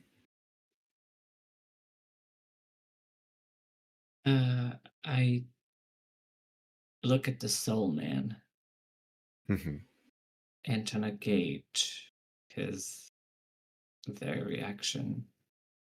Sure, roll an insight check. On a stone. On a soul stone, yes. On a soul stone. An 8. 8. There is something that perhaps this thing has noticed that you haven't, and it begins to almost float up in the same direction that the Triton is. I don't stop him, and I just I understood that they knew each other, that they mattered to one another. So just I sort of escort him, just go. Sure. And I just wait to see the Triton woman's reaction, and because she didn't want us there, so I think it's smart that we stick to the edge. Okay. You get the sense that she doesn't mind if you move around. She's just kind of looking, not in shock, because there's almost a sense that she knew that this happened, but in just that grief, just grieving. She floats closer to the platform and disappears from view. However, the red talisman still floats in view of you. Doesn't move any closer, doesn't move away, but the group of you are here. Whilst this is all going on, you see the investors, the investigators, they're all kind of in different states of mind. You see that Lark is very curious and moving over to elements of the roots that have grown out from this large coral, and is just kind of taking a closer look and examining it and placing his hand against it and feeling this warmth to him. You see Alyssa is beginning to float upwards and see what is on that platform as to why everyone is so curious about it. And you also see Yalara just walking around and trying to understand where to start. What are you guys doing? Probably making a quick sketch of the city, trying to capture the first impression before moving deeper into it and gathering more impressions. Okay. If you could can you roll an investigation check as you are just taking in everything? That's a 16. 16, okay. Do you move around whilst you're investigating, or do you stay put? As soon as they have their initial impression down, they're going to move in further into the city, probably sticking closer to the lower levels. Mm-hmm. Yeah. Okay. As you are moving through, we'll jump to the others afterwards, but you're sketching through, piecing together some elements. You find the city is almost based in districts, and you begin to sketch those out to find out how they sort of worked. What was the sort of dichotomy, how they organized themselves and managed themselves in a not a flat horizontal plane, but in a almost 3D structure where they're living up, down, left, right. You're trying to like wrap your head around it whilst you're sketching. Ahead of you, you find what looks like a almost construction site. Not construction in the way of like it's under like warranty and needing repairs. Instead, you see what looks like an actual building assembly line. You see an area where metal is being carved together, stone is being pushed and created. It's all held still. Nothing's been moving for the last however long it's been. But you can see what looks like elements of fins and tails and appendages for fish-like creatures to swim through the water. They all have this fish-like sort of look to them.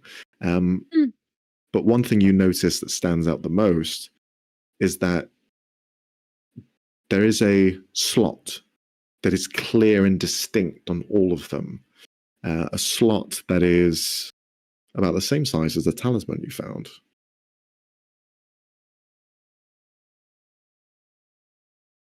Okay.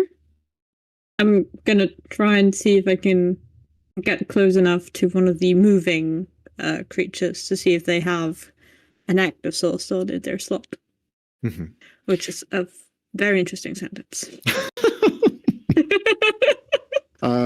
You investigate the slot, and you can clearly see that on these kind of swimming creatures that go by, there is a faint, almost like ruddy sort of kind of brown at this point.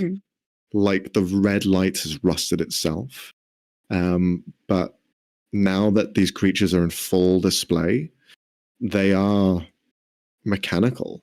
They swim with grace and ease, but for the most part, they look like a sentinel in your eyes. Like you've seen creatures like this that are walking and kind of operate with commands. You suspected they were more drone-like, and you're kind of confirmed by that. But you're also thinking, well, if it's called a soul stone, that means that something is well in it as well. Someone, perhaps.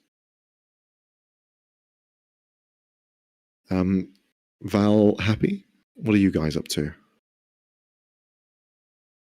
Snooping around. Anything in particular?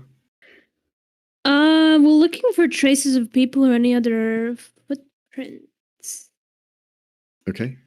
Then investigation check from you. Investigation or survival? I'll take survival. That's 15. 15. You see that the footprints continue in most places, but it's clear that in others they've swam. People have begun to swam at different elements to get to different vantage points. But you follow the footprints to one area in particular, and you can see that towards the base root of this sort of like large, impressive structure that's created the city itself, there's a chunk of it missing. Like it's been cut. Like it's been completely sawn off and perhaps taken elsewhere. Oh. I have been taken elsewhere, it seems. That was very well timed. It was me. I'm sorry. I didn't like where the game was heading. That's fair. Come back, Bags. Come back to us. I'm trying. We lost the DM. It's over. It's Jova. Ah! Oh no, he's back. Thanks, Yay. Fiona. But yeah, Happy, you find something that's being carved from this coral tree-like structure. And you don't see it anywhere else, so whatever it is, the fuck? Probably been taken. Okay. No drag marks or anything like that, I'm assuming, on the ground. No, because it can float. But yeah. I kind of shit. Go up to the coral, sniff it, try to find the scent. Okay. Sniffing the air, the water around you. No, the water. The coral. Yeah. Roll another nature check this time. Nature check. Okay. Yeah. 10. 10. There is something about the coral that is so warm, so nice. It's... Oh, you've been walking for so long. The floor's nice and warm. It's like the windowsill has caught that light on the floor, and it's just a space that's perfect for you. And Does a no one else little is around. circle thing. Lays down. Nap time. You're being asleep. Just light purring. Yeah. Aww. You see the captain walk over to you, happy. I don't. My eyes are closed. Yeah. I thought I was sleeping. No, you will see him because he pushes you. He dares. I nap. I don't think this is a place to be napping. Why not? It's perfectly warm. Uh-huh. But we should probably just find what we're looking for and then head off. Well, I tried looking for it, and then I came across this thing that seems to be a hut completely. Okay. Have you seen any people about at all? Do you have anything of hers that I could track her with? He looks up to his hat. I didn't realize your nose was that good, but you could give it a whiff if you want. And then takes it, sniffs it a bit. Well, I wash enough. Girl. Just a girl.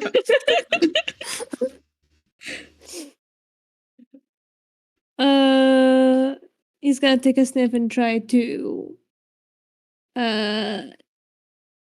essentially see if he can find a similar scent around here. All right, perception check, please. Yes.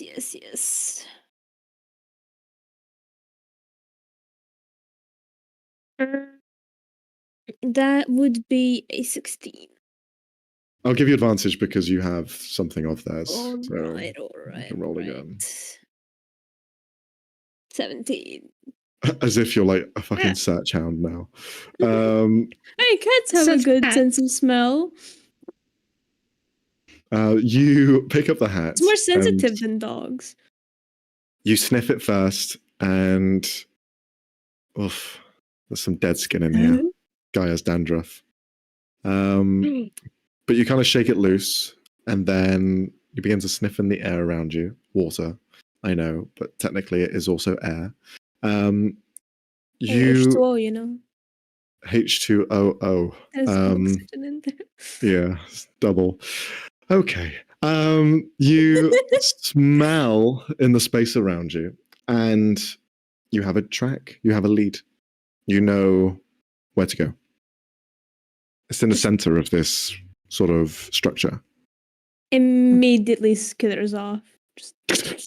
Wait, I think there's something here. As he just begins to shout out to everyone else.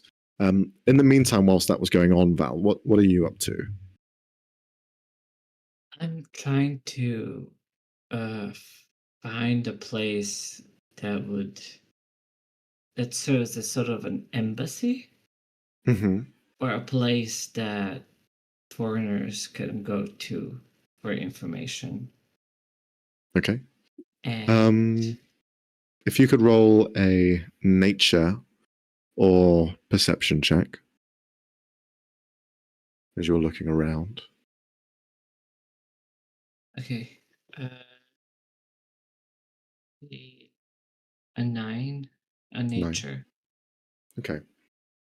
You go around to several areas, you rise up to different others, and trying to find some semblance of a district that would maybe hold outsiders or at least welcome them. It leads you up to kind of like the middle of this tier. Again, you've not really seen many people around. It's been kind of empty for the most part. It's only you guys here that have been walking and kind of investigating.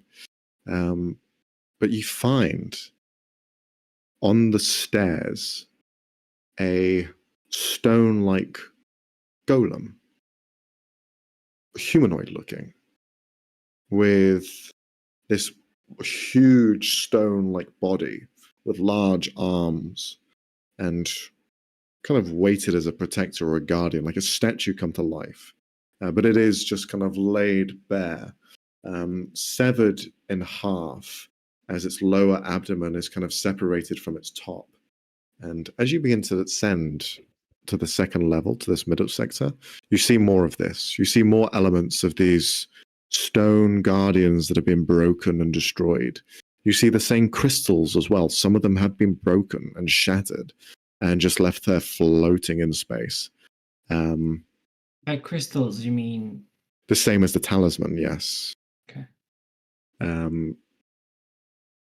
But, can I try to mend the first golem I see, I guess? Sure, you can try. Can you roll a wisdom check?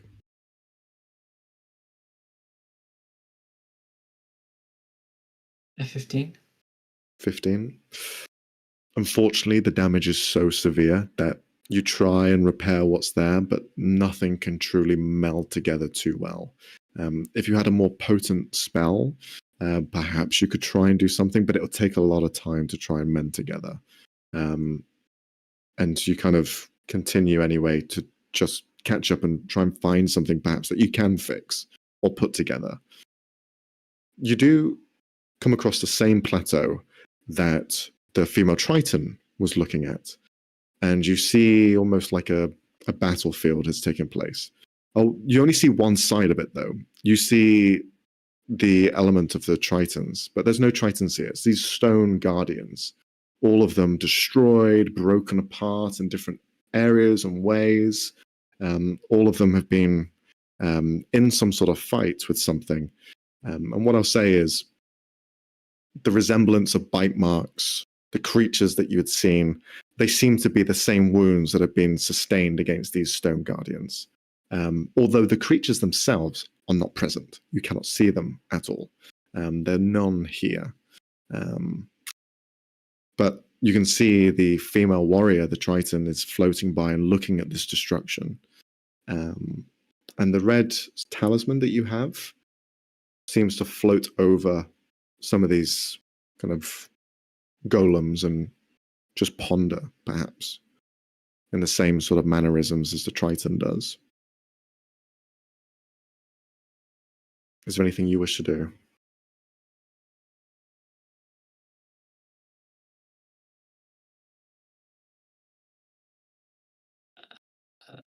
Can I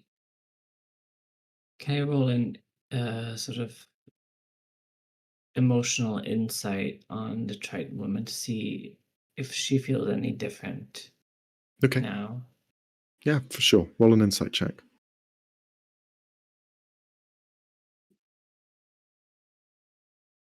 Uh, 12, 15, 17. 17. The grief that held her seems to be very palpable. She also looks to be perhaps, what would be the word to describe this? She is gleeful in the sense that her people fought until the bitter end. you could see that this, in her eyes, was a defeat, but it wasn't one without them trying. So it wasn't like they were caught by surprise. And with that in mind, you can see there's like hopefulness, a glee in her as she looks to the central area of this coral, golden coral. Seeing you here present, she will just say, I was not sure if we would ever live past this point. But from what I see, they fought nobly. They fought hard. They fought to protect their people. And although their bodies are forgone, their souls will continue in our hearts. It is a process for one of us to become a soul stone. It is to render your body vulnerable, to believe that your friends, your family, your people will protect you. And thus you give up an essence of yourself to protect them too. The body and the soul are divided, but without the soul there is no body, and without the body there is no soul. They must become one once again. She looks to the talisman that you have. Karewa, I have not seen your body anywhere. I'm afraid you are just a wandering soul now.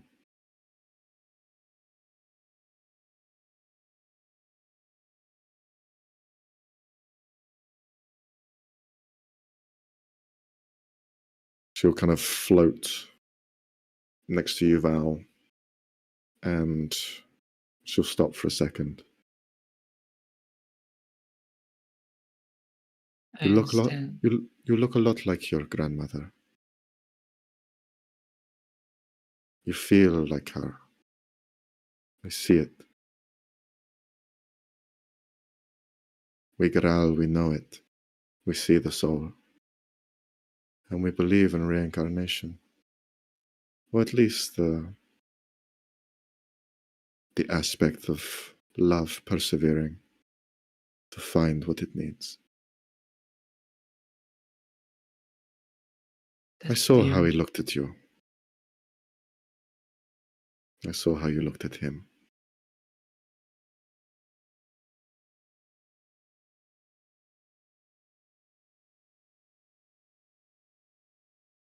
That's the only reason I came.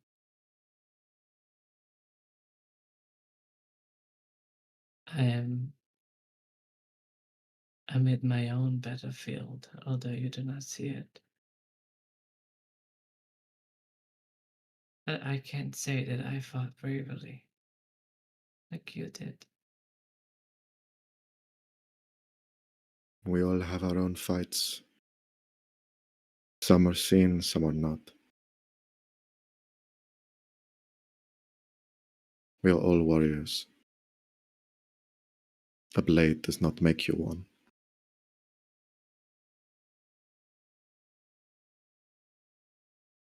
There are two of us in the party. There's one seeking knowledge, and there's the other that seeks something I deem the opposite. And I make sure she makes eye contact with me, and I look over at the general direction of the investors. Mm-hmm. And I but there are us that just want to know what happened and leave without ruining anything.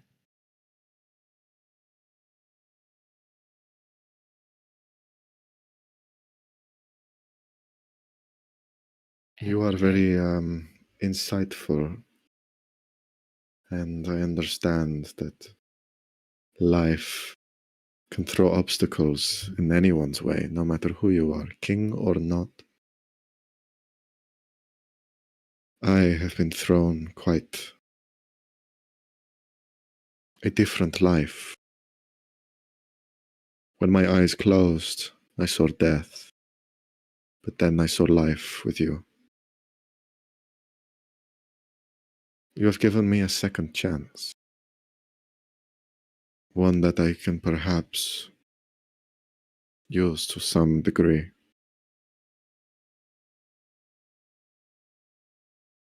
Your grandmother came here with others to seek knowledge, as these investors do, as you say, to find, and they never took anything, that I know of, at least.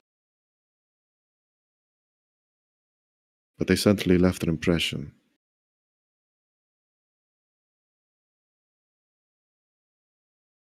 How is your world compared to this, to the Graal?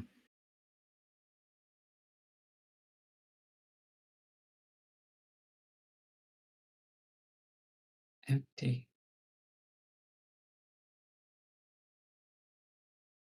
It's my own world.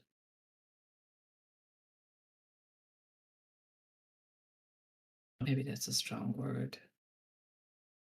There is something that's lacking. Like,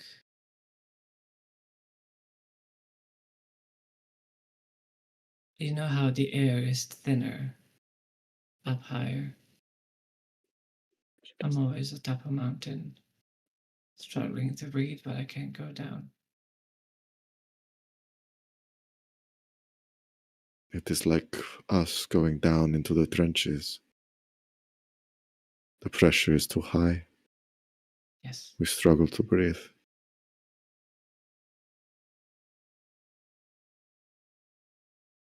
I came here wanting to know whether this place is real. Because nobody believed my grandmother when she said it was. Now I see that it is real. And now I see that knowing that cannot bring her back in any way, shape, or form. It cannot undo things.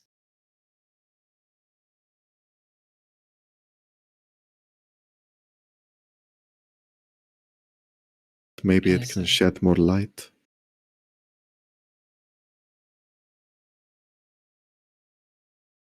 I have never been to your world. And I cannot do any more for my people here.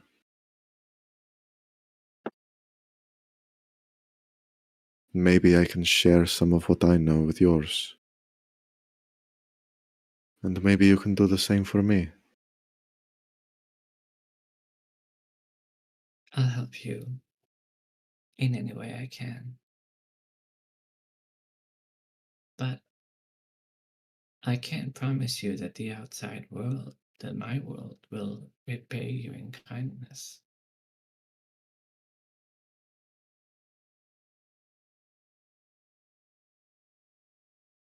I want to be able to do something for my people. I don't want them to be forgotten.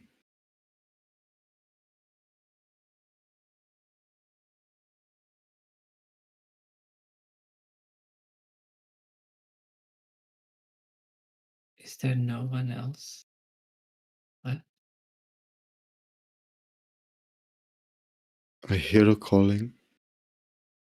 I hear the sounds of their singing. But I am afraid of what it will be. It is coming from there. And she gestures to the central element that rises up, the thickest trunk in the center of this city. I know what it is, but I do not wish to go in. I do not want to see them like this. But you may go. You may learn. See how we do. How we protect our own.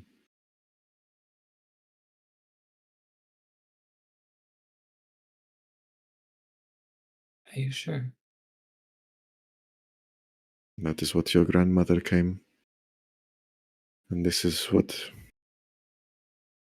has brought you here, no?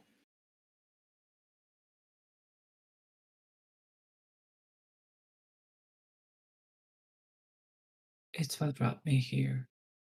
Yes. But things have changed. And I realized there are many types of death and many types of lives. So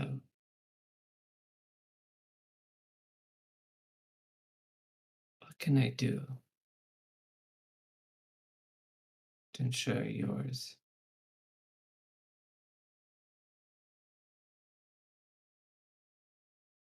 Perseverance. Love enduring. Continue legacy.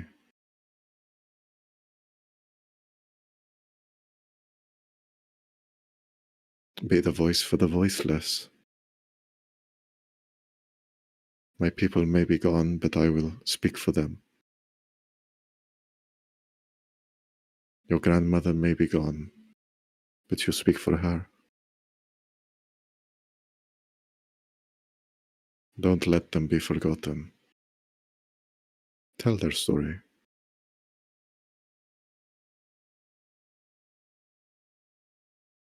I will. And I sort of offer my hand. I do it as a reflex. I don't know even if the gesture translates. I just do it. It does. There may be cultural differences, but there is one thing that never changes. Touch. Emotion. It carries over. And she holds your hand as well. With the only one she has available to her.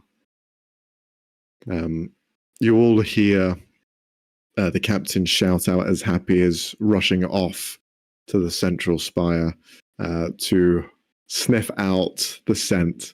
Everyone else begins to rush and follow behind towards the base. Val, do you go? No, sort of. I'm like, there's a shift in her that's sort of like, this is what I have to do now. This is the right thing to do. Okay. And I go towards the center trunk. All right. Yeah, that's where we're going to. So everyone goes.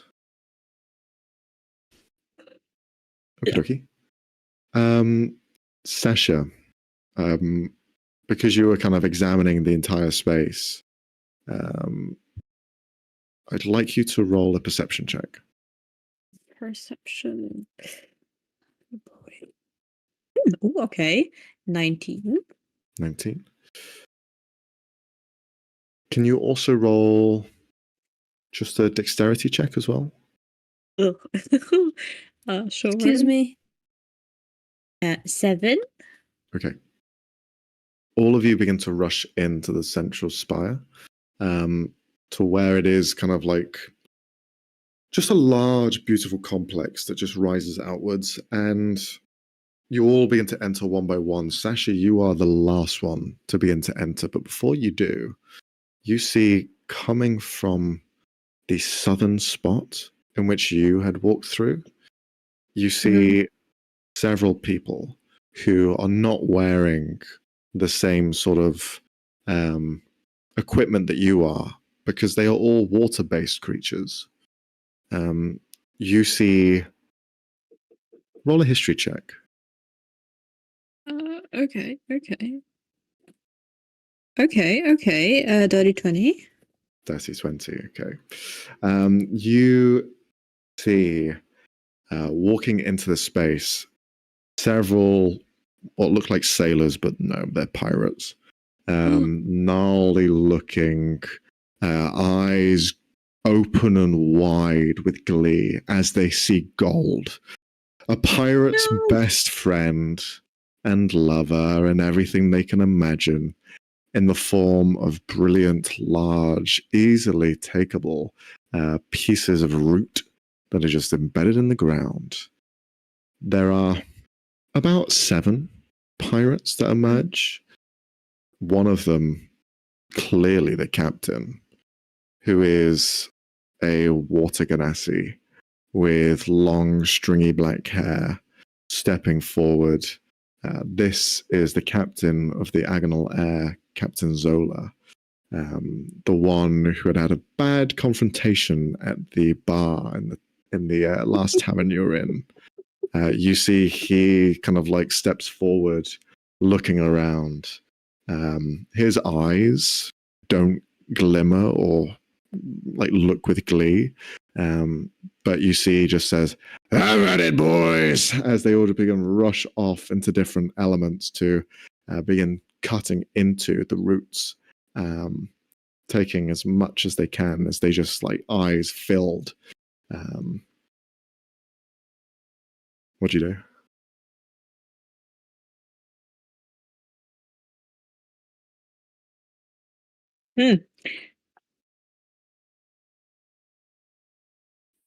Yeah, no, I'm gonna alert everybody.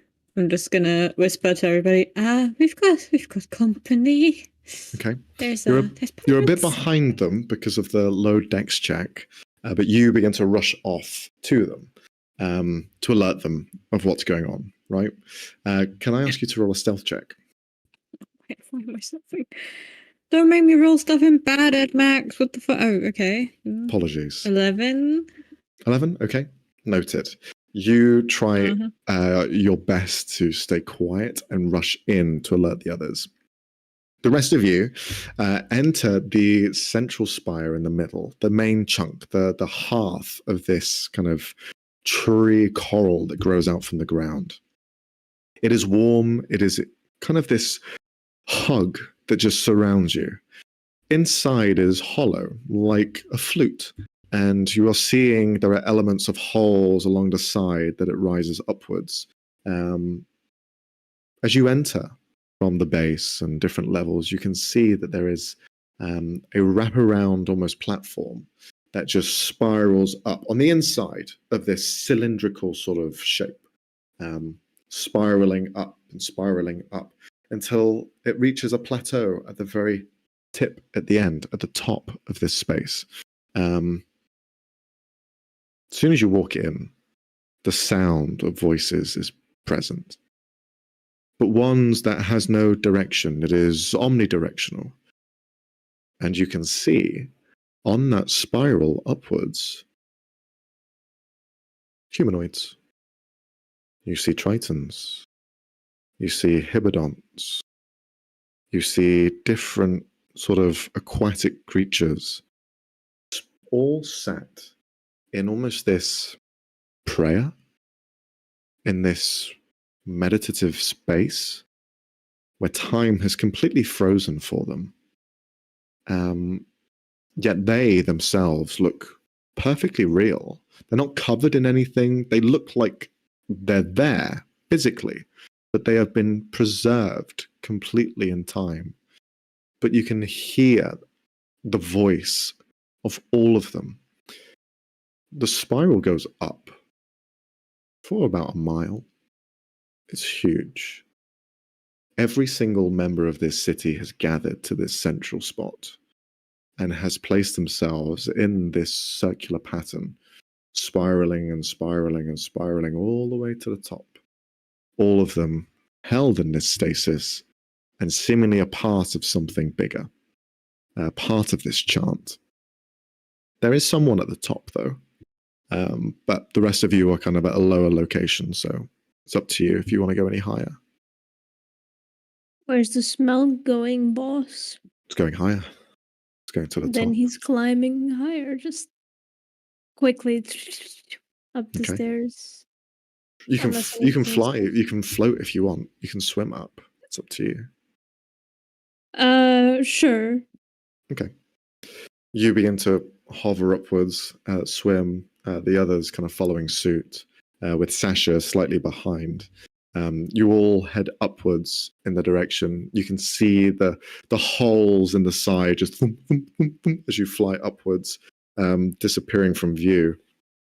Eventually, you rise up to the very top, where you can see a crowned individual, a king of kings, royal, large crown atop their head, all made of stone and that same sort of golden coral color that is ever present in the design of this structure. He himself floats there in the same stance as the rest of them. But you can see that he is almost the orchestrator for this. He is the composer, the kind of the guide to this song. He is the one that is spearheading this. And you can see next to him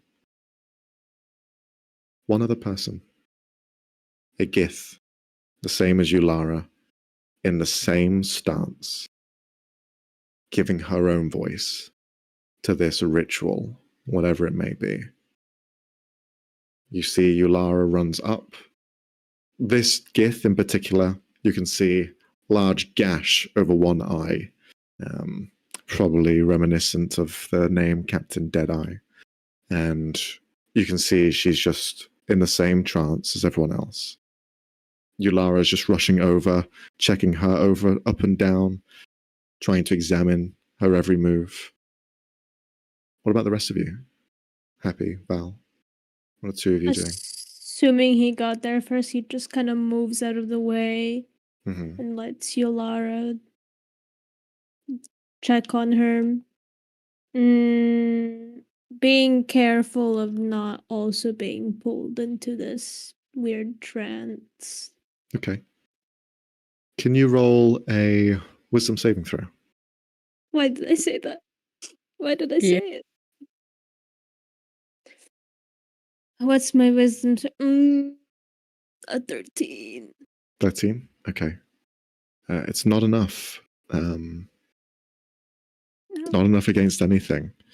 Because there is no trance to this. Oh, fuck you. There is no... there is no allure.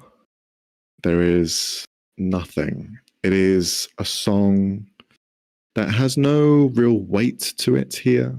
Doesn't seem like it's doing anything, but all of them, all of these people, no matter how long they've been here, have been singing this song indefinitely. Their bodies almost perfectly kept, but their souls are elsewhere. They are most likely guiding the rest of this song throughout the world. The lullaby that continues on and on to safekeep Goral, but also to spread out elsewhere. And you see that the captain, Deadeye, has become one with it by choice. Happy looks towards the captain. You see a tear drop down his face. He looks towards her and, well, she's as beautiful as the day I lost her, so she hasn't changed there. Happy swims up to him, gives him a hug on the side. He kind of ruffles your hair as he just looks unsure if he can get close, unsure if he can touch her, because he doesn't know what state she's in. Maybe she can still hear you. Maybe she'd want to come back. He kind of like puts his head down for a second, thinking about it. Yulara, on the other hand, you can see she's looking over, looking around, swimming around the body, looking back at this king who's orchestrating all of this and is providing the necessary function for this to happen. She's kind of looking up at him and looking back down. And she touches her face and begins to kind of like try and move elements of her, but she is completely frozen in time. Nothing on her moves or changes. What are you doing? Why are you doing this? And you see she's just kind of pushing through. What is this? Why is she... Gretchen, snap out of it, please. Please. You don't have to do this now, please. Come on. Let's get out of here. You've proved your point. And you see she's just kind of like in this spin, just constantly questioning and unsure of what to do. Val, is there anything you want to do?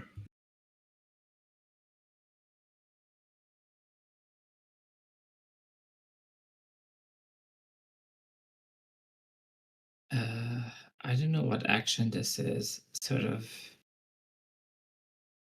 surrender to the song. Oh, I, have fun. That was so genuine. Marco's face.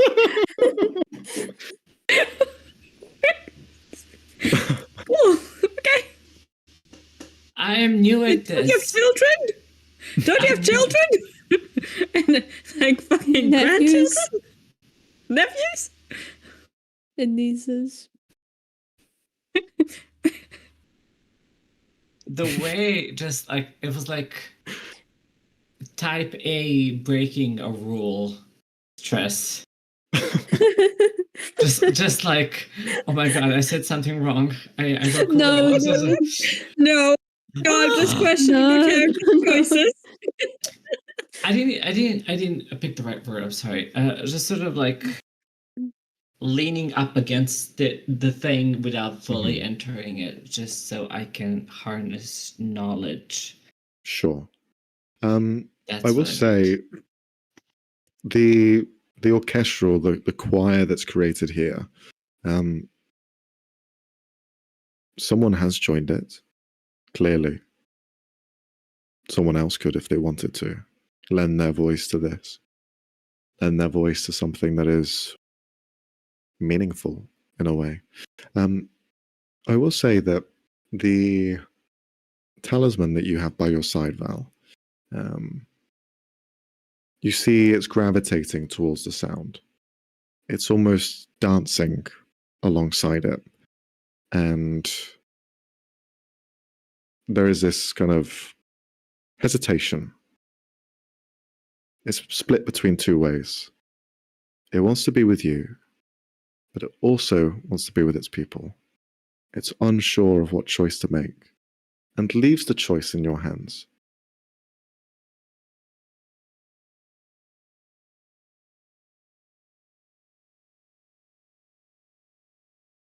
Can I?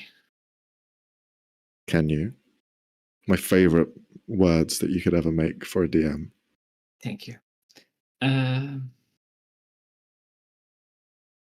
It feels like there is a plane missing between the protection, the song, and the physical realm. That is sort of like, it's like it's a current running through an ocean, but you need more to keep life sustainable. So I would like to sort of mirror image myself into 3 total. Sure. And try to healing word the song that they're singing, hoping it will create some sort of blast or a protection spell, or like create a realm within the realm. Sure. As you Can begin I? to... Yeah, there's always a chance of something. Sure. You create this almost spiritual version of yourself that emerges from you. It's an illusion for the most part, but here it feels tangible. It feels like you're splitting yourself into these aspects. You have yourself, the body, and then you have an intertwined soul that seems to be ever present around you. One that is of yours and one that is of your grandmother's, intertwined in space. As you present this vulnerability of yourself, the talisman floats towards the aspect of your grandmother, having clear affection for her from years past. The aspect, that soul, you see almost reaches out to the talisman. And in a flash, that red flash, you see it embraces him. And he embraces her. And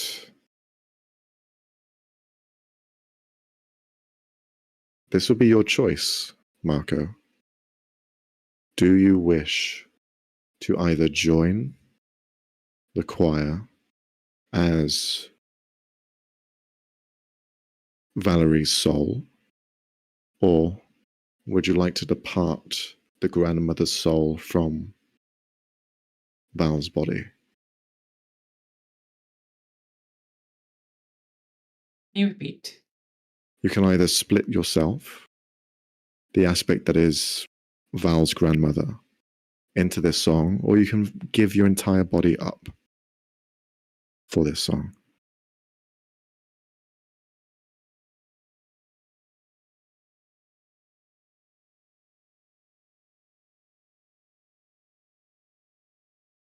I send away grandmother, so. Okay. You see in that flash of red that embraces the grandmother, there is a smile across her face as she looks at you for a moment, thankful that you have allowed her to find purpose yet again. And she hopes that you can find that too.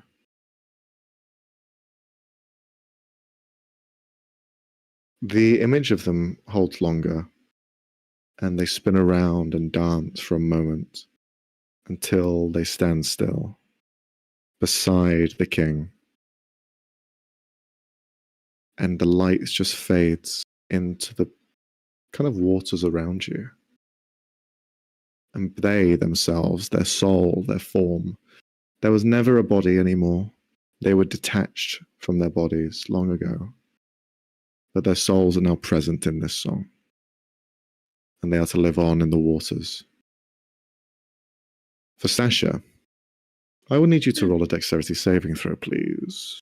Jesus fucking Christ, am I going to fall down the stairs? I don't want to fall down the stairs. 14? 14? Okay, that's enough. You see that the pirates have spotted you. One of them in particular being the captain. He pulls a blade out from his side, two kind of like half-curved short swords, and he just rushes off in your direction with a speed to try and catch up with you. Right, everybody, I know you've been ignoring me for like 10 minutes, but pirates! Pirates! You say this to everyone as emerging into this space, the water ganassi, Captain Zola. So what's all this about then? You've all gathered for a little sing-song.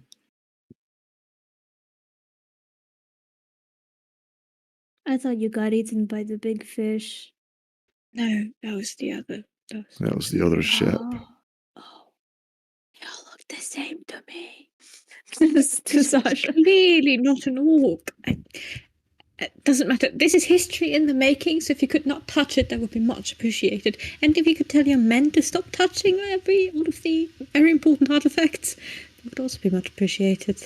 You see more of these pirates stand at the holes at different elevations with the blades out looking in.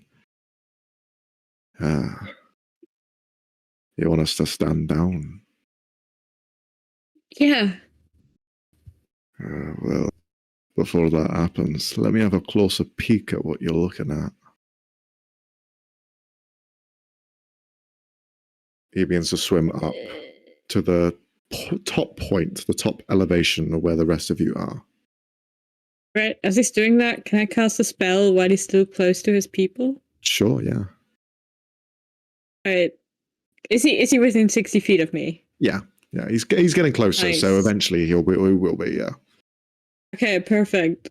I'm gonna there's a 20-foot cube around him, and hopefully as many of his people as I can get in there. I'm gonna cast Nathair's Mischief.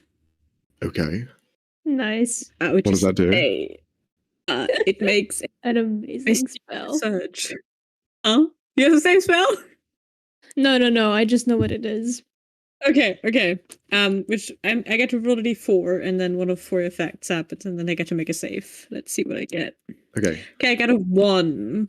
So, that's literally perfect. Okay. D1. The smell of apple pie fills the air/water, and each creature in the cube must succeed a wisdom saving throw or become charmed by you until the start of your next turn. Love. Fucking nat 1. Are you joking? Oof, nice. That is fucking insane. I'm just gonna take a fucking picture of that because that's bullshit. That's the spirit of my grandmother helping. It's fucking Yes. insane. She's just like, that's my pies. Those are my pies. He rushes over full speed. He's quicker than he looks. He looks old and frail. On the surface, he's probably slower than he would be, but in the water, this is his element. And he just rushes over with quick speed. You quickly kind of gesture down. What does the spell look like? Describe it to us.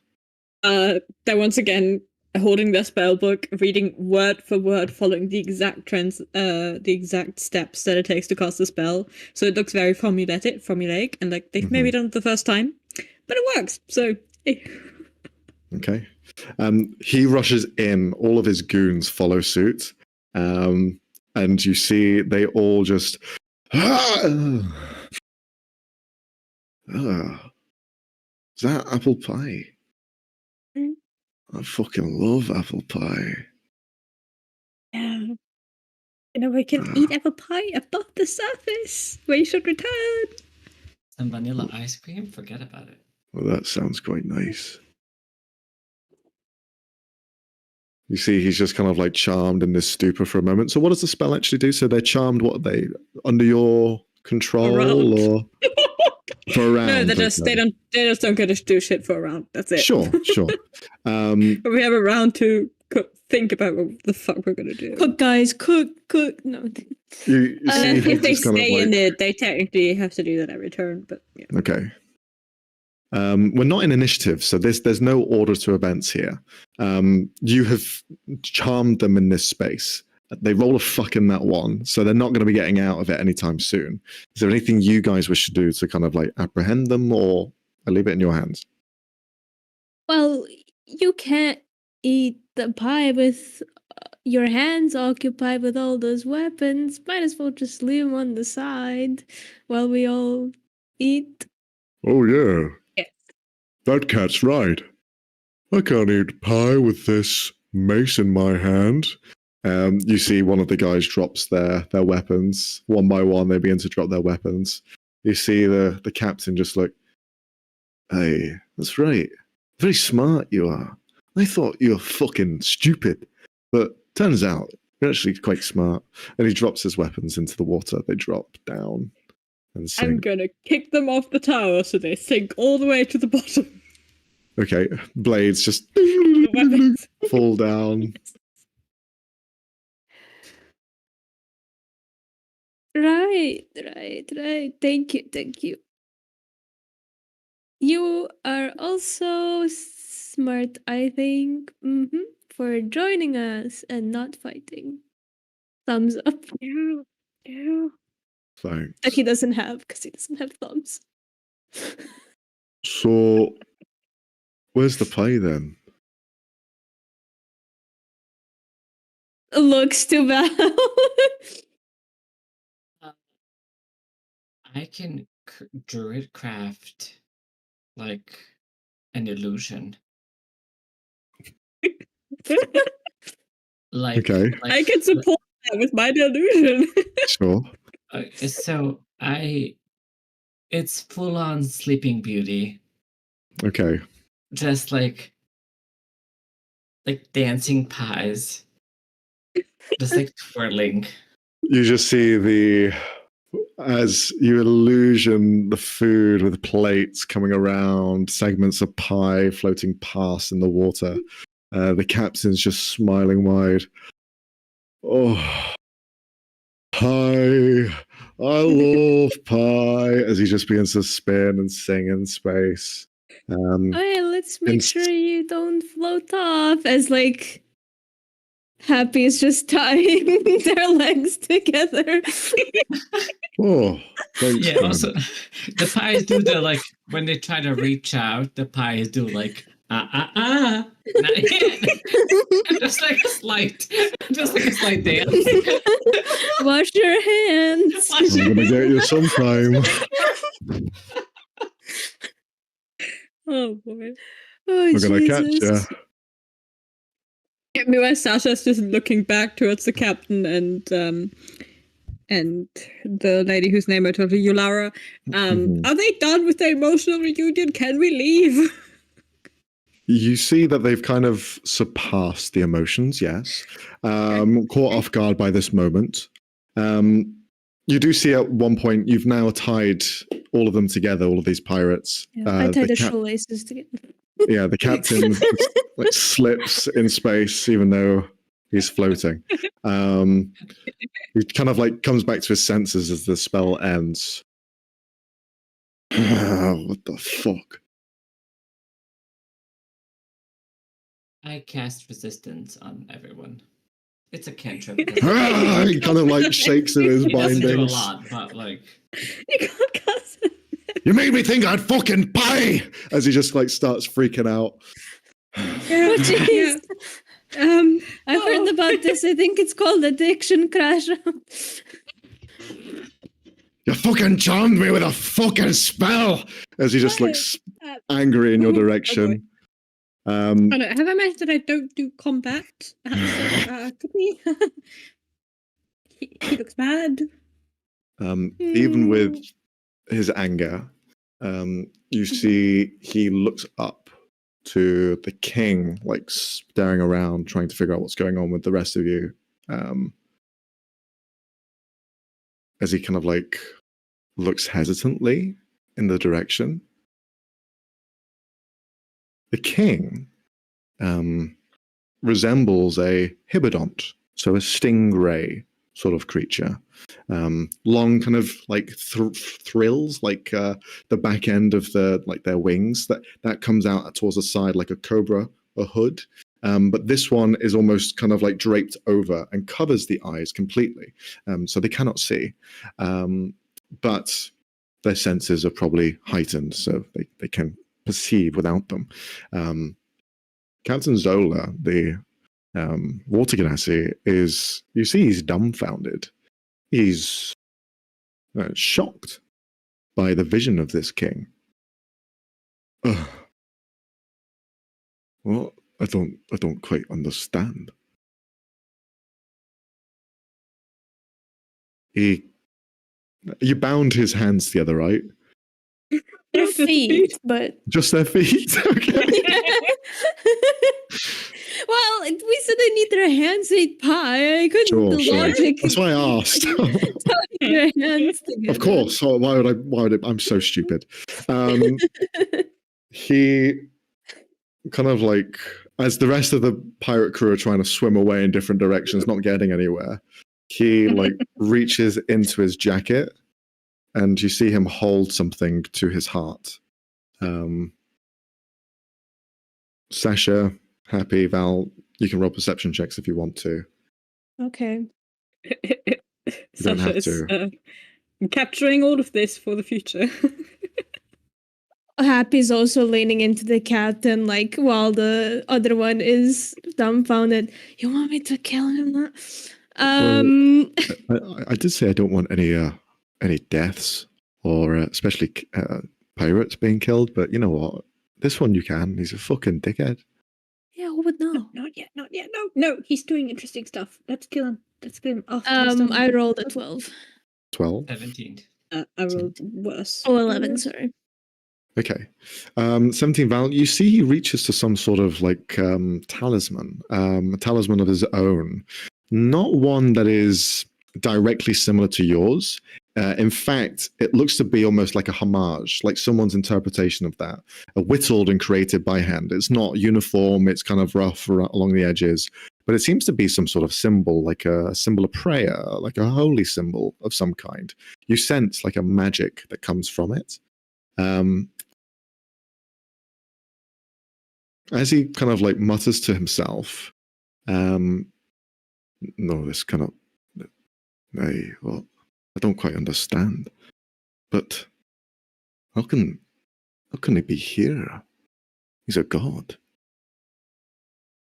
I don't,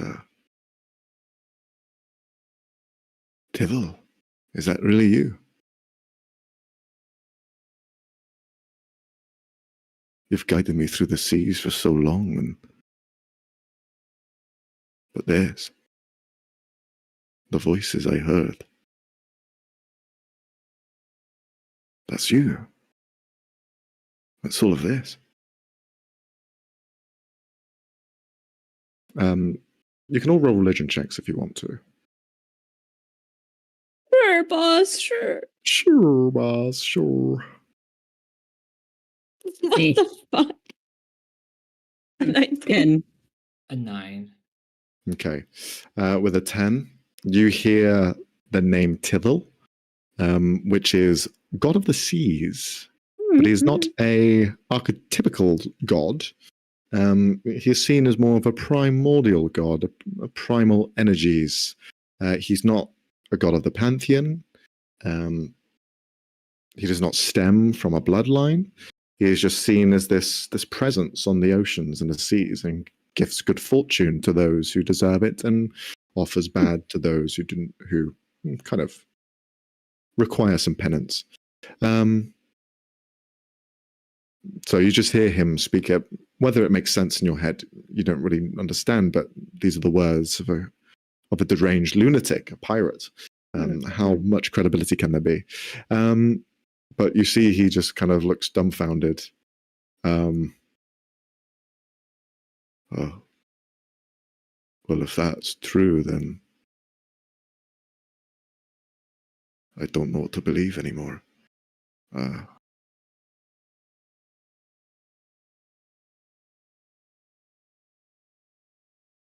Take us wherever you want. Deal with us as you want. He looks at everyone. You see all of the crew members like, what the fuck? He's lost his mind! He's your captain. Pulling the rope. Am I aware of this Tithel relationship he has with the god? The only thing that you would understand is that a god is someone that worships. You've seen that he has a holy symbol, so he prays to some god that he refers to as Tithel. And he looks at this king, and he refers to them as Tithel too. So whether that has any markings in your mind, that's up to your interpretation. Could be true, could be not. I forgot that Val speaks primordial. Sure. I sort of thought about like druid crafting myself into like thinking that the god is speaking through me. Okay. Why? You make wild choices, my dude. Go for it. You make wild choices. Okay, what do you want to do? As the voice, what do you want to say? Why are you sad, my love? Love.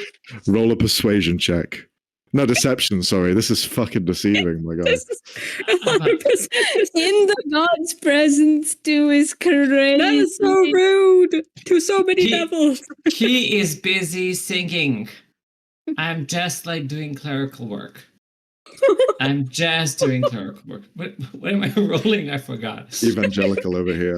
Deception. You're lying to this Deception. Okay, wait. 3. Yeah, serves you right. I'm not doing well. You see, he just looks at you and goes, Right. It's a full on like, hey.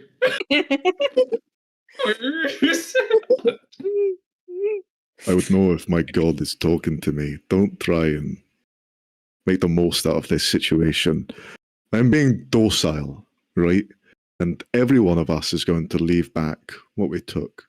This is a place of sanctuary. It is a place of acceptance and protection. And great historical value. So stop That touching as well. things. Well, we see gold and we want to get it. No touching. Aye. Happy to himself, just like, yes, leave. Yeah. In the kind of throes of all of this, still by the king and Captain Deadeye, you see Captain Marlowe has kind of given her a kiss on the cheek and has just kind of left his hat with her, placed it kind of in her hand, left it there. As he kind of like leaves it, I always know that you were there. And now I can hear your voice wherever I am.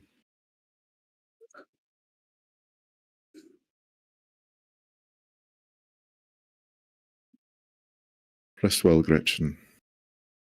You've always been the good one. Know that I'll always love you. And he'll just kind of step back and ready to leave. In the meantime, you see Yulara is just like, no, I'm not going to accept this. I can't allow you to do this. And you see she kind of like turns back to the king.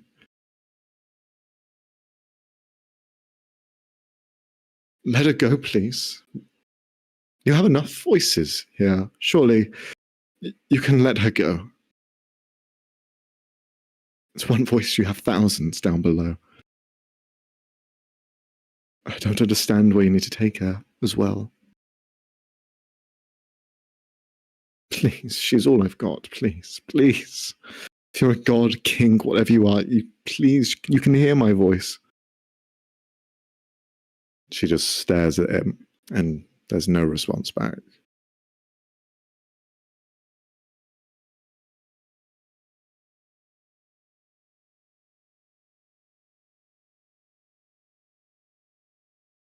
She will turn back to the rest of you, and she'll just prepare to leave alongside.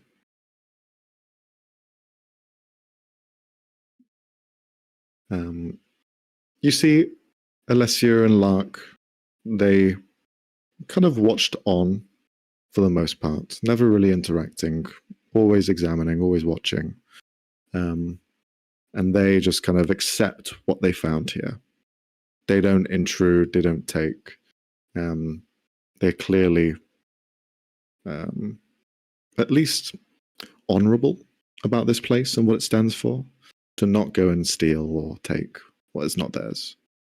Even though the two of them probably have conflicting sort of outlooks on the mission, one of them being a bit more lenient, the other one being a bit more hard cut, but they seem to stand on the same ground.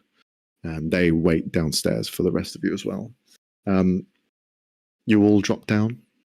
After making plenty of sketches. Mm-hmm. You sketch and sketch and sketch.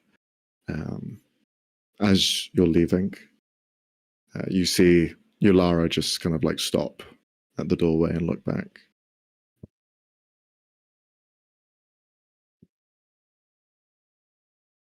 She turns to the rest of you. I don't think I can go.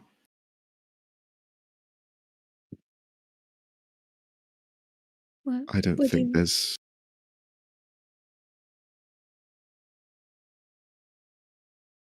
there's only ever been one mystery in my life, and that is this place. It's been my goal, it's been what I've looked for, it's always been there. And my heart is here now as well. I can't just leave my sister here to do this by herself.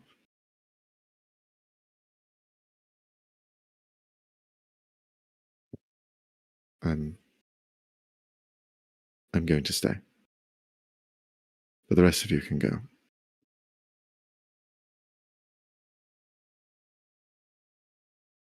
She'll look towards Happy. Looks like you won't be able to complete that contract then.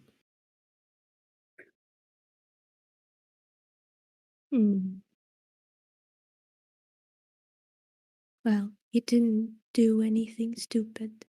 Well, you might be doing something now, but I don't know. Is that really what you want?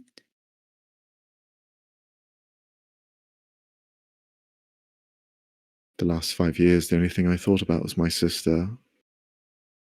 I worried about her. I couldn't do anything without her. I lost her once, I won't lose her again. Wherever she goes, I will as well. It keeps happening, I don't know why. It's when you talk about losing stuff, Max. You have to stop talking about losing Happy's things. gonna approach her, take her hand if she lets him. Sure.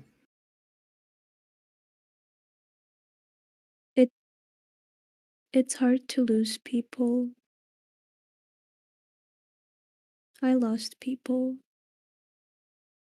But you have to keep going. I'm not sure if this is what she would have wanted for you. It was her choice to stay there, but doesn't mean it also has to be yours. You're smart. There's a lot of people who probably also turned to stone. And you can probably help them.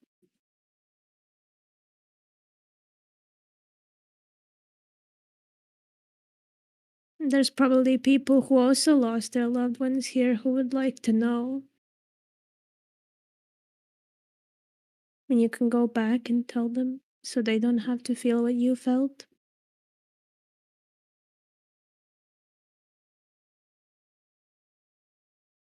And I approach Happy, I sort of hug him and just nod in agreement and support.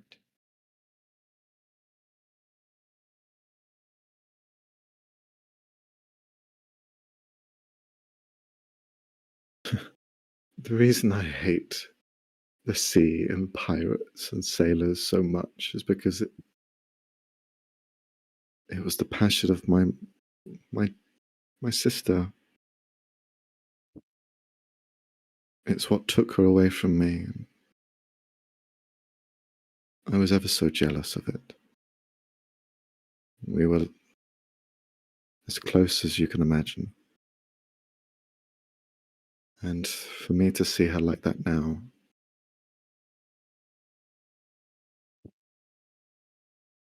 I don't know what she's going through. I don't know what she's doing. She might need help. She might need me. I think she is a way of happy that I can't describe.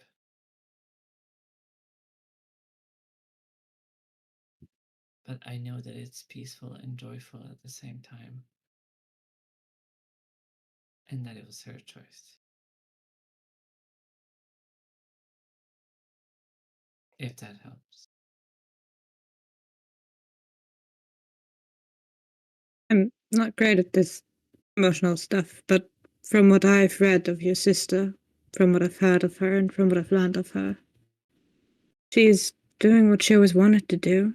She's protecting the sea, making it safer for those that travel it and live in it, live for it. And, well, I doubt she'd want that for her family members as well. That's a weird thing to wish on your family members. Even if it's your own... I'm going to stop talking now. I think she's where she wanted to be.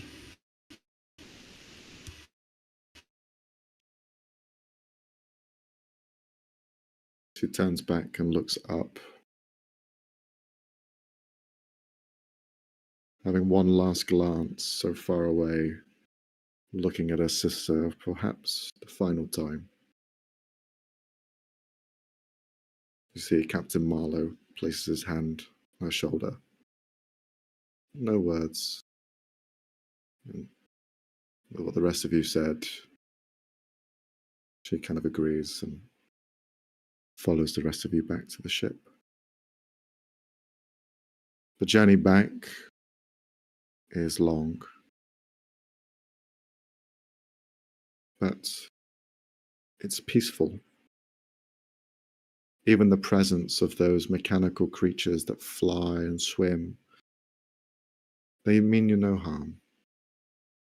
And every so often you can almost see that same red sort of streak that dances alongside Val in the waters, passing by, an ever-present presence. You return to the island. Yes, Sasha. Does the Triton come with us? Does Marion come with us? She will. Okay. She'll join you to tell the story of Garal. And she'll probably work alongside you to share some of what she knows about the people, the insights, and to tell their story. Perfect. That's what I was going to ask. I was going to ask her to look over my report to check if anything's culturally incorrect, essentially. Well, seeing as you return back to the ship, what we'll do now is a slight epilogue. So I'm going to leave you all of you on your kind of in the deep end and ask you guys, where do we see your characters after this adventure? What did they do and where did they go off to? Wants to go first? I mean, I already basically started. Sasha finishes their report. Mm-hmm. They look over it with Damarian. They check for accuracy. They talk back and forth with the crew, with Happy, with Val, to get their experiences at the end of the trip. Mm-hmm. And then they head back to the academy. They hand their report in to the professor. They probably get an amazing grade because, let's be honest, how are you going to top this sort of homework? They do get the academy to fund a new boat for Marlowe because I imagine his took quite a beating. Oh, yeah. Yeah. And yeah, they never go near the ocean ever again, but they do continue talking about it, writing papers about it. Maybe they even get into a sort of environmentalist state where they are advocating for people to be more careful with what they touch down there and what they find down there. Yeah. Maybe they advocate for it a bit. Not too much, but a bit. Okay. Very good. Next. Happy will probably reunite with the crew, try to heal Skippy with Tanya. You still have that same scroll. It was never used. We do. So once you return, you do have Yulara just hand it to you and say, I'm sorry I never gave it to you sooner. It's okay. You're not that bad of an egg. Gives her a pat on the back. Mm-hmm. But you bring... Go for it.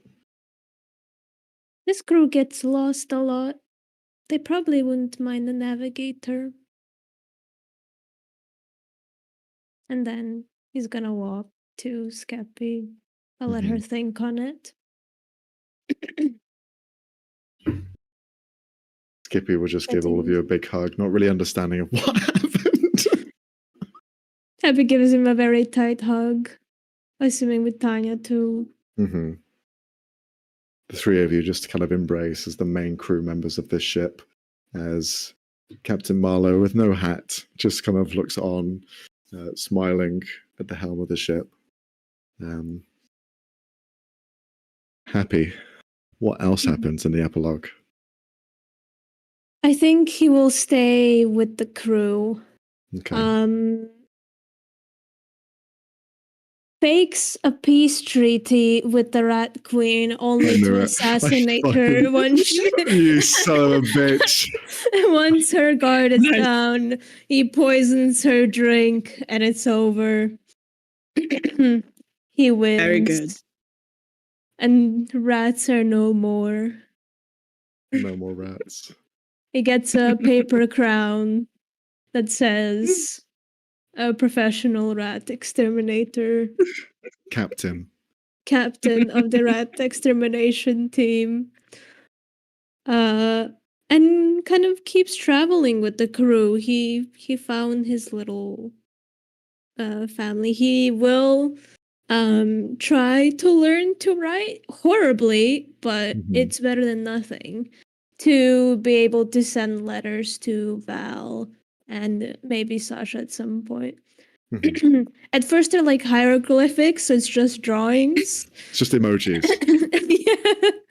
It's just his face and then like dead rats around it. And then like happy smiley faces. Very ominous if anybody else saw it. Tanya will always comment as, I don't know how they received this in good faith. And then eventually it'll turn into words. It's just a letter that says hello, smiley face, cat but it face. says hell like deeper than anything else. And like a small O. Yeah, tiny O. Happy, one thing I will say is Tanya teaches you and all sorts, but Death of the Rat Queen, something about it is almost present even in the afterlife. Oh no! He is making like he's keeping his crew dolls safe. Still putting them in a box under lock and key. Every so often you sleep at night and you're paralyzed in fright to see what looks like a rat just staring at you from the corner of the room, but it's not there. Just sometimes random screaming in the night. And then he asks Tanya to sleep in her room. I don't know why. Okay. All right. Just at the foot of the bed. The spirit of the Rat Queen lives on. Lives on. He wants its revenge. Okay. How about Val? What's Val's epilogue? I think this was her final big voyage anywhere. And her last project will be the book about Giral. And she's like so devoted to preserving the Tritonic point of view that she's almost like a ghostwriter to the Maria. Oh yeah. And she, goes back to the husband and the nieces and nephews, and she constructs like a guest house so that like Sasha and Happy and the crew can come over whenever they want. And the book is a success, and she gets, the whatever version of the World Nobel Prize for nonfiction is. And Sasha's just a little bit jealous, but like not a lot. Tiny bit, just tiny. We share, it's like a co-writer situation, communal effort, but Val's name's on the front. Let's make that clear. Yeah, it's like Valerie. It's okay. Valerie et al. And co. Et al. It's just like and others. Yeah. And others. Oh, nice. Well, it's all my sketches, so. No. Joking aside, no. She credits Sasha whenever she can, and doesn't say anything or quote anything without their consent or approval. And because she's slowly getting out of the science business, she sends Sasha all these gifts of like old research and ink and all the fossils and plants that she collected. And she's sort of like now it's your turn. And she sort of lives a slow, peaceful life. Mm-hmm. Okay. Through your stories together, Sasha and Val, you speak of the Goral, you speak of the people, and alongside Delmarian's help, you tell the story of King Tithel and his people, and how they warded off the fathomless trench for thousands and thousands and thousands of years. For as long as they can remember, their people have been protecting the sunlight octocoral, the beautiful, unique coral reef that they live in, that they called home, and that all of their people, in a moment of strife when these creatures would come to destroy it, came together, siphoned their voices through Tithel himself to protect not just their home, but every home in the sea and ocean from foreign invaders, from those who do not belong. Even though the sea is for everyone, it is a place of peace and deserves no harm or ill intent. The story is shared, you learn history, and we kind of bookend the story there. We end it with each one of you on your own journeys, either starting or ending. And there we are. That was A Pirate's Plight. We are finished. That's it. It's over. We're done. Very nice, Max. Very nice. Very I nice, loved very it. It's finally over. I can let this out of my brain. The sudden themes of dealing with grief is not what I expected, but is very much appreciated. Yeah. I didn't want this one shot / mini campaign to be a kind of like your typical fight end. I wanted it to be something poignant, something to think about. And maybe it was going to be a risk or not, but as long as you had fun, that's all that matters. So we did. I had so much fun. Excellent. Much fun. Excellent. And thank you guys for participating and playing along. Thank you, Robbie. Thank you, Leonie. And thank you very much, Marco, for your first time playing. Thank you. First time You did an playing. amazing job. Well done for your first time. Thank you so much. Thank you. Well done. Went straight in, head first, loved it. Even Leonie was like, what? What is this? half of Marcus' decision, I was sitting here like, That's like been very well done. As long as it's not the butter knife, I think we're fine. The butter knife? The butter knife? No. You don't get ask. to. Don't ask. Okay. Again, this is the Sunday campaign, then you'll know. Yes, then you'll know why we're so just opposed like to 40 the butter seconds at this knife. point. Yeah. This dude. Not a big commitment. No, it's like my entire life I've been sort of like very shy at first, incredibly shy, so that once I relax, people are just shocked at like the other personality, the murderers, like the crazy. I never knew the shy version. I've always known the crazy. So makes sense. Yeah, because you're on the inside, Robbie. Yeah. You're looking out. Yeah, because I was also very normal. There was two of them, and I had to find a way. Do you know the game Ludo? Yes. Right. Okay, before we get to personal, should we end the stream? Yeah. Okay. Before the sharing fucking babies stories. No. I want it on the stream so that when I die, No. Jesus Christ. History lives on. That's the whole moral of the story. Thank you. Someone sees my vision. Very true. But there we are. Bye, Thank you very much for everyone. joining. Thank you for watching. Hope you enjoyed. We'll see you next time for whatever it may be. Bye Bye. bye. Yes. Bye bye bye bye bye Bye. bye. Bye. Bye. Bye. Bye. Bye. Bye.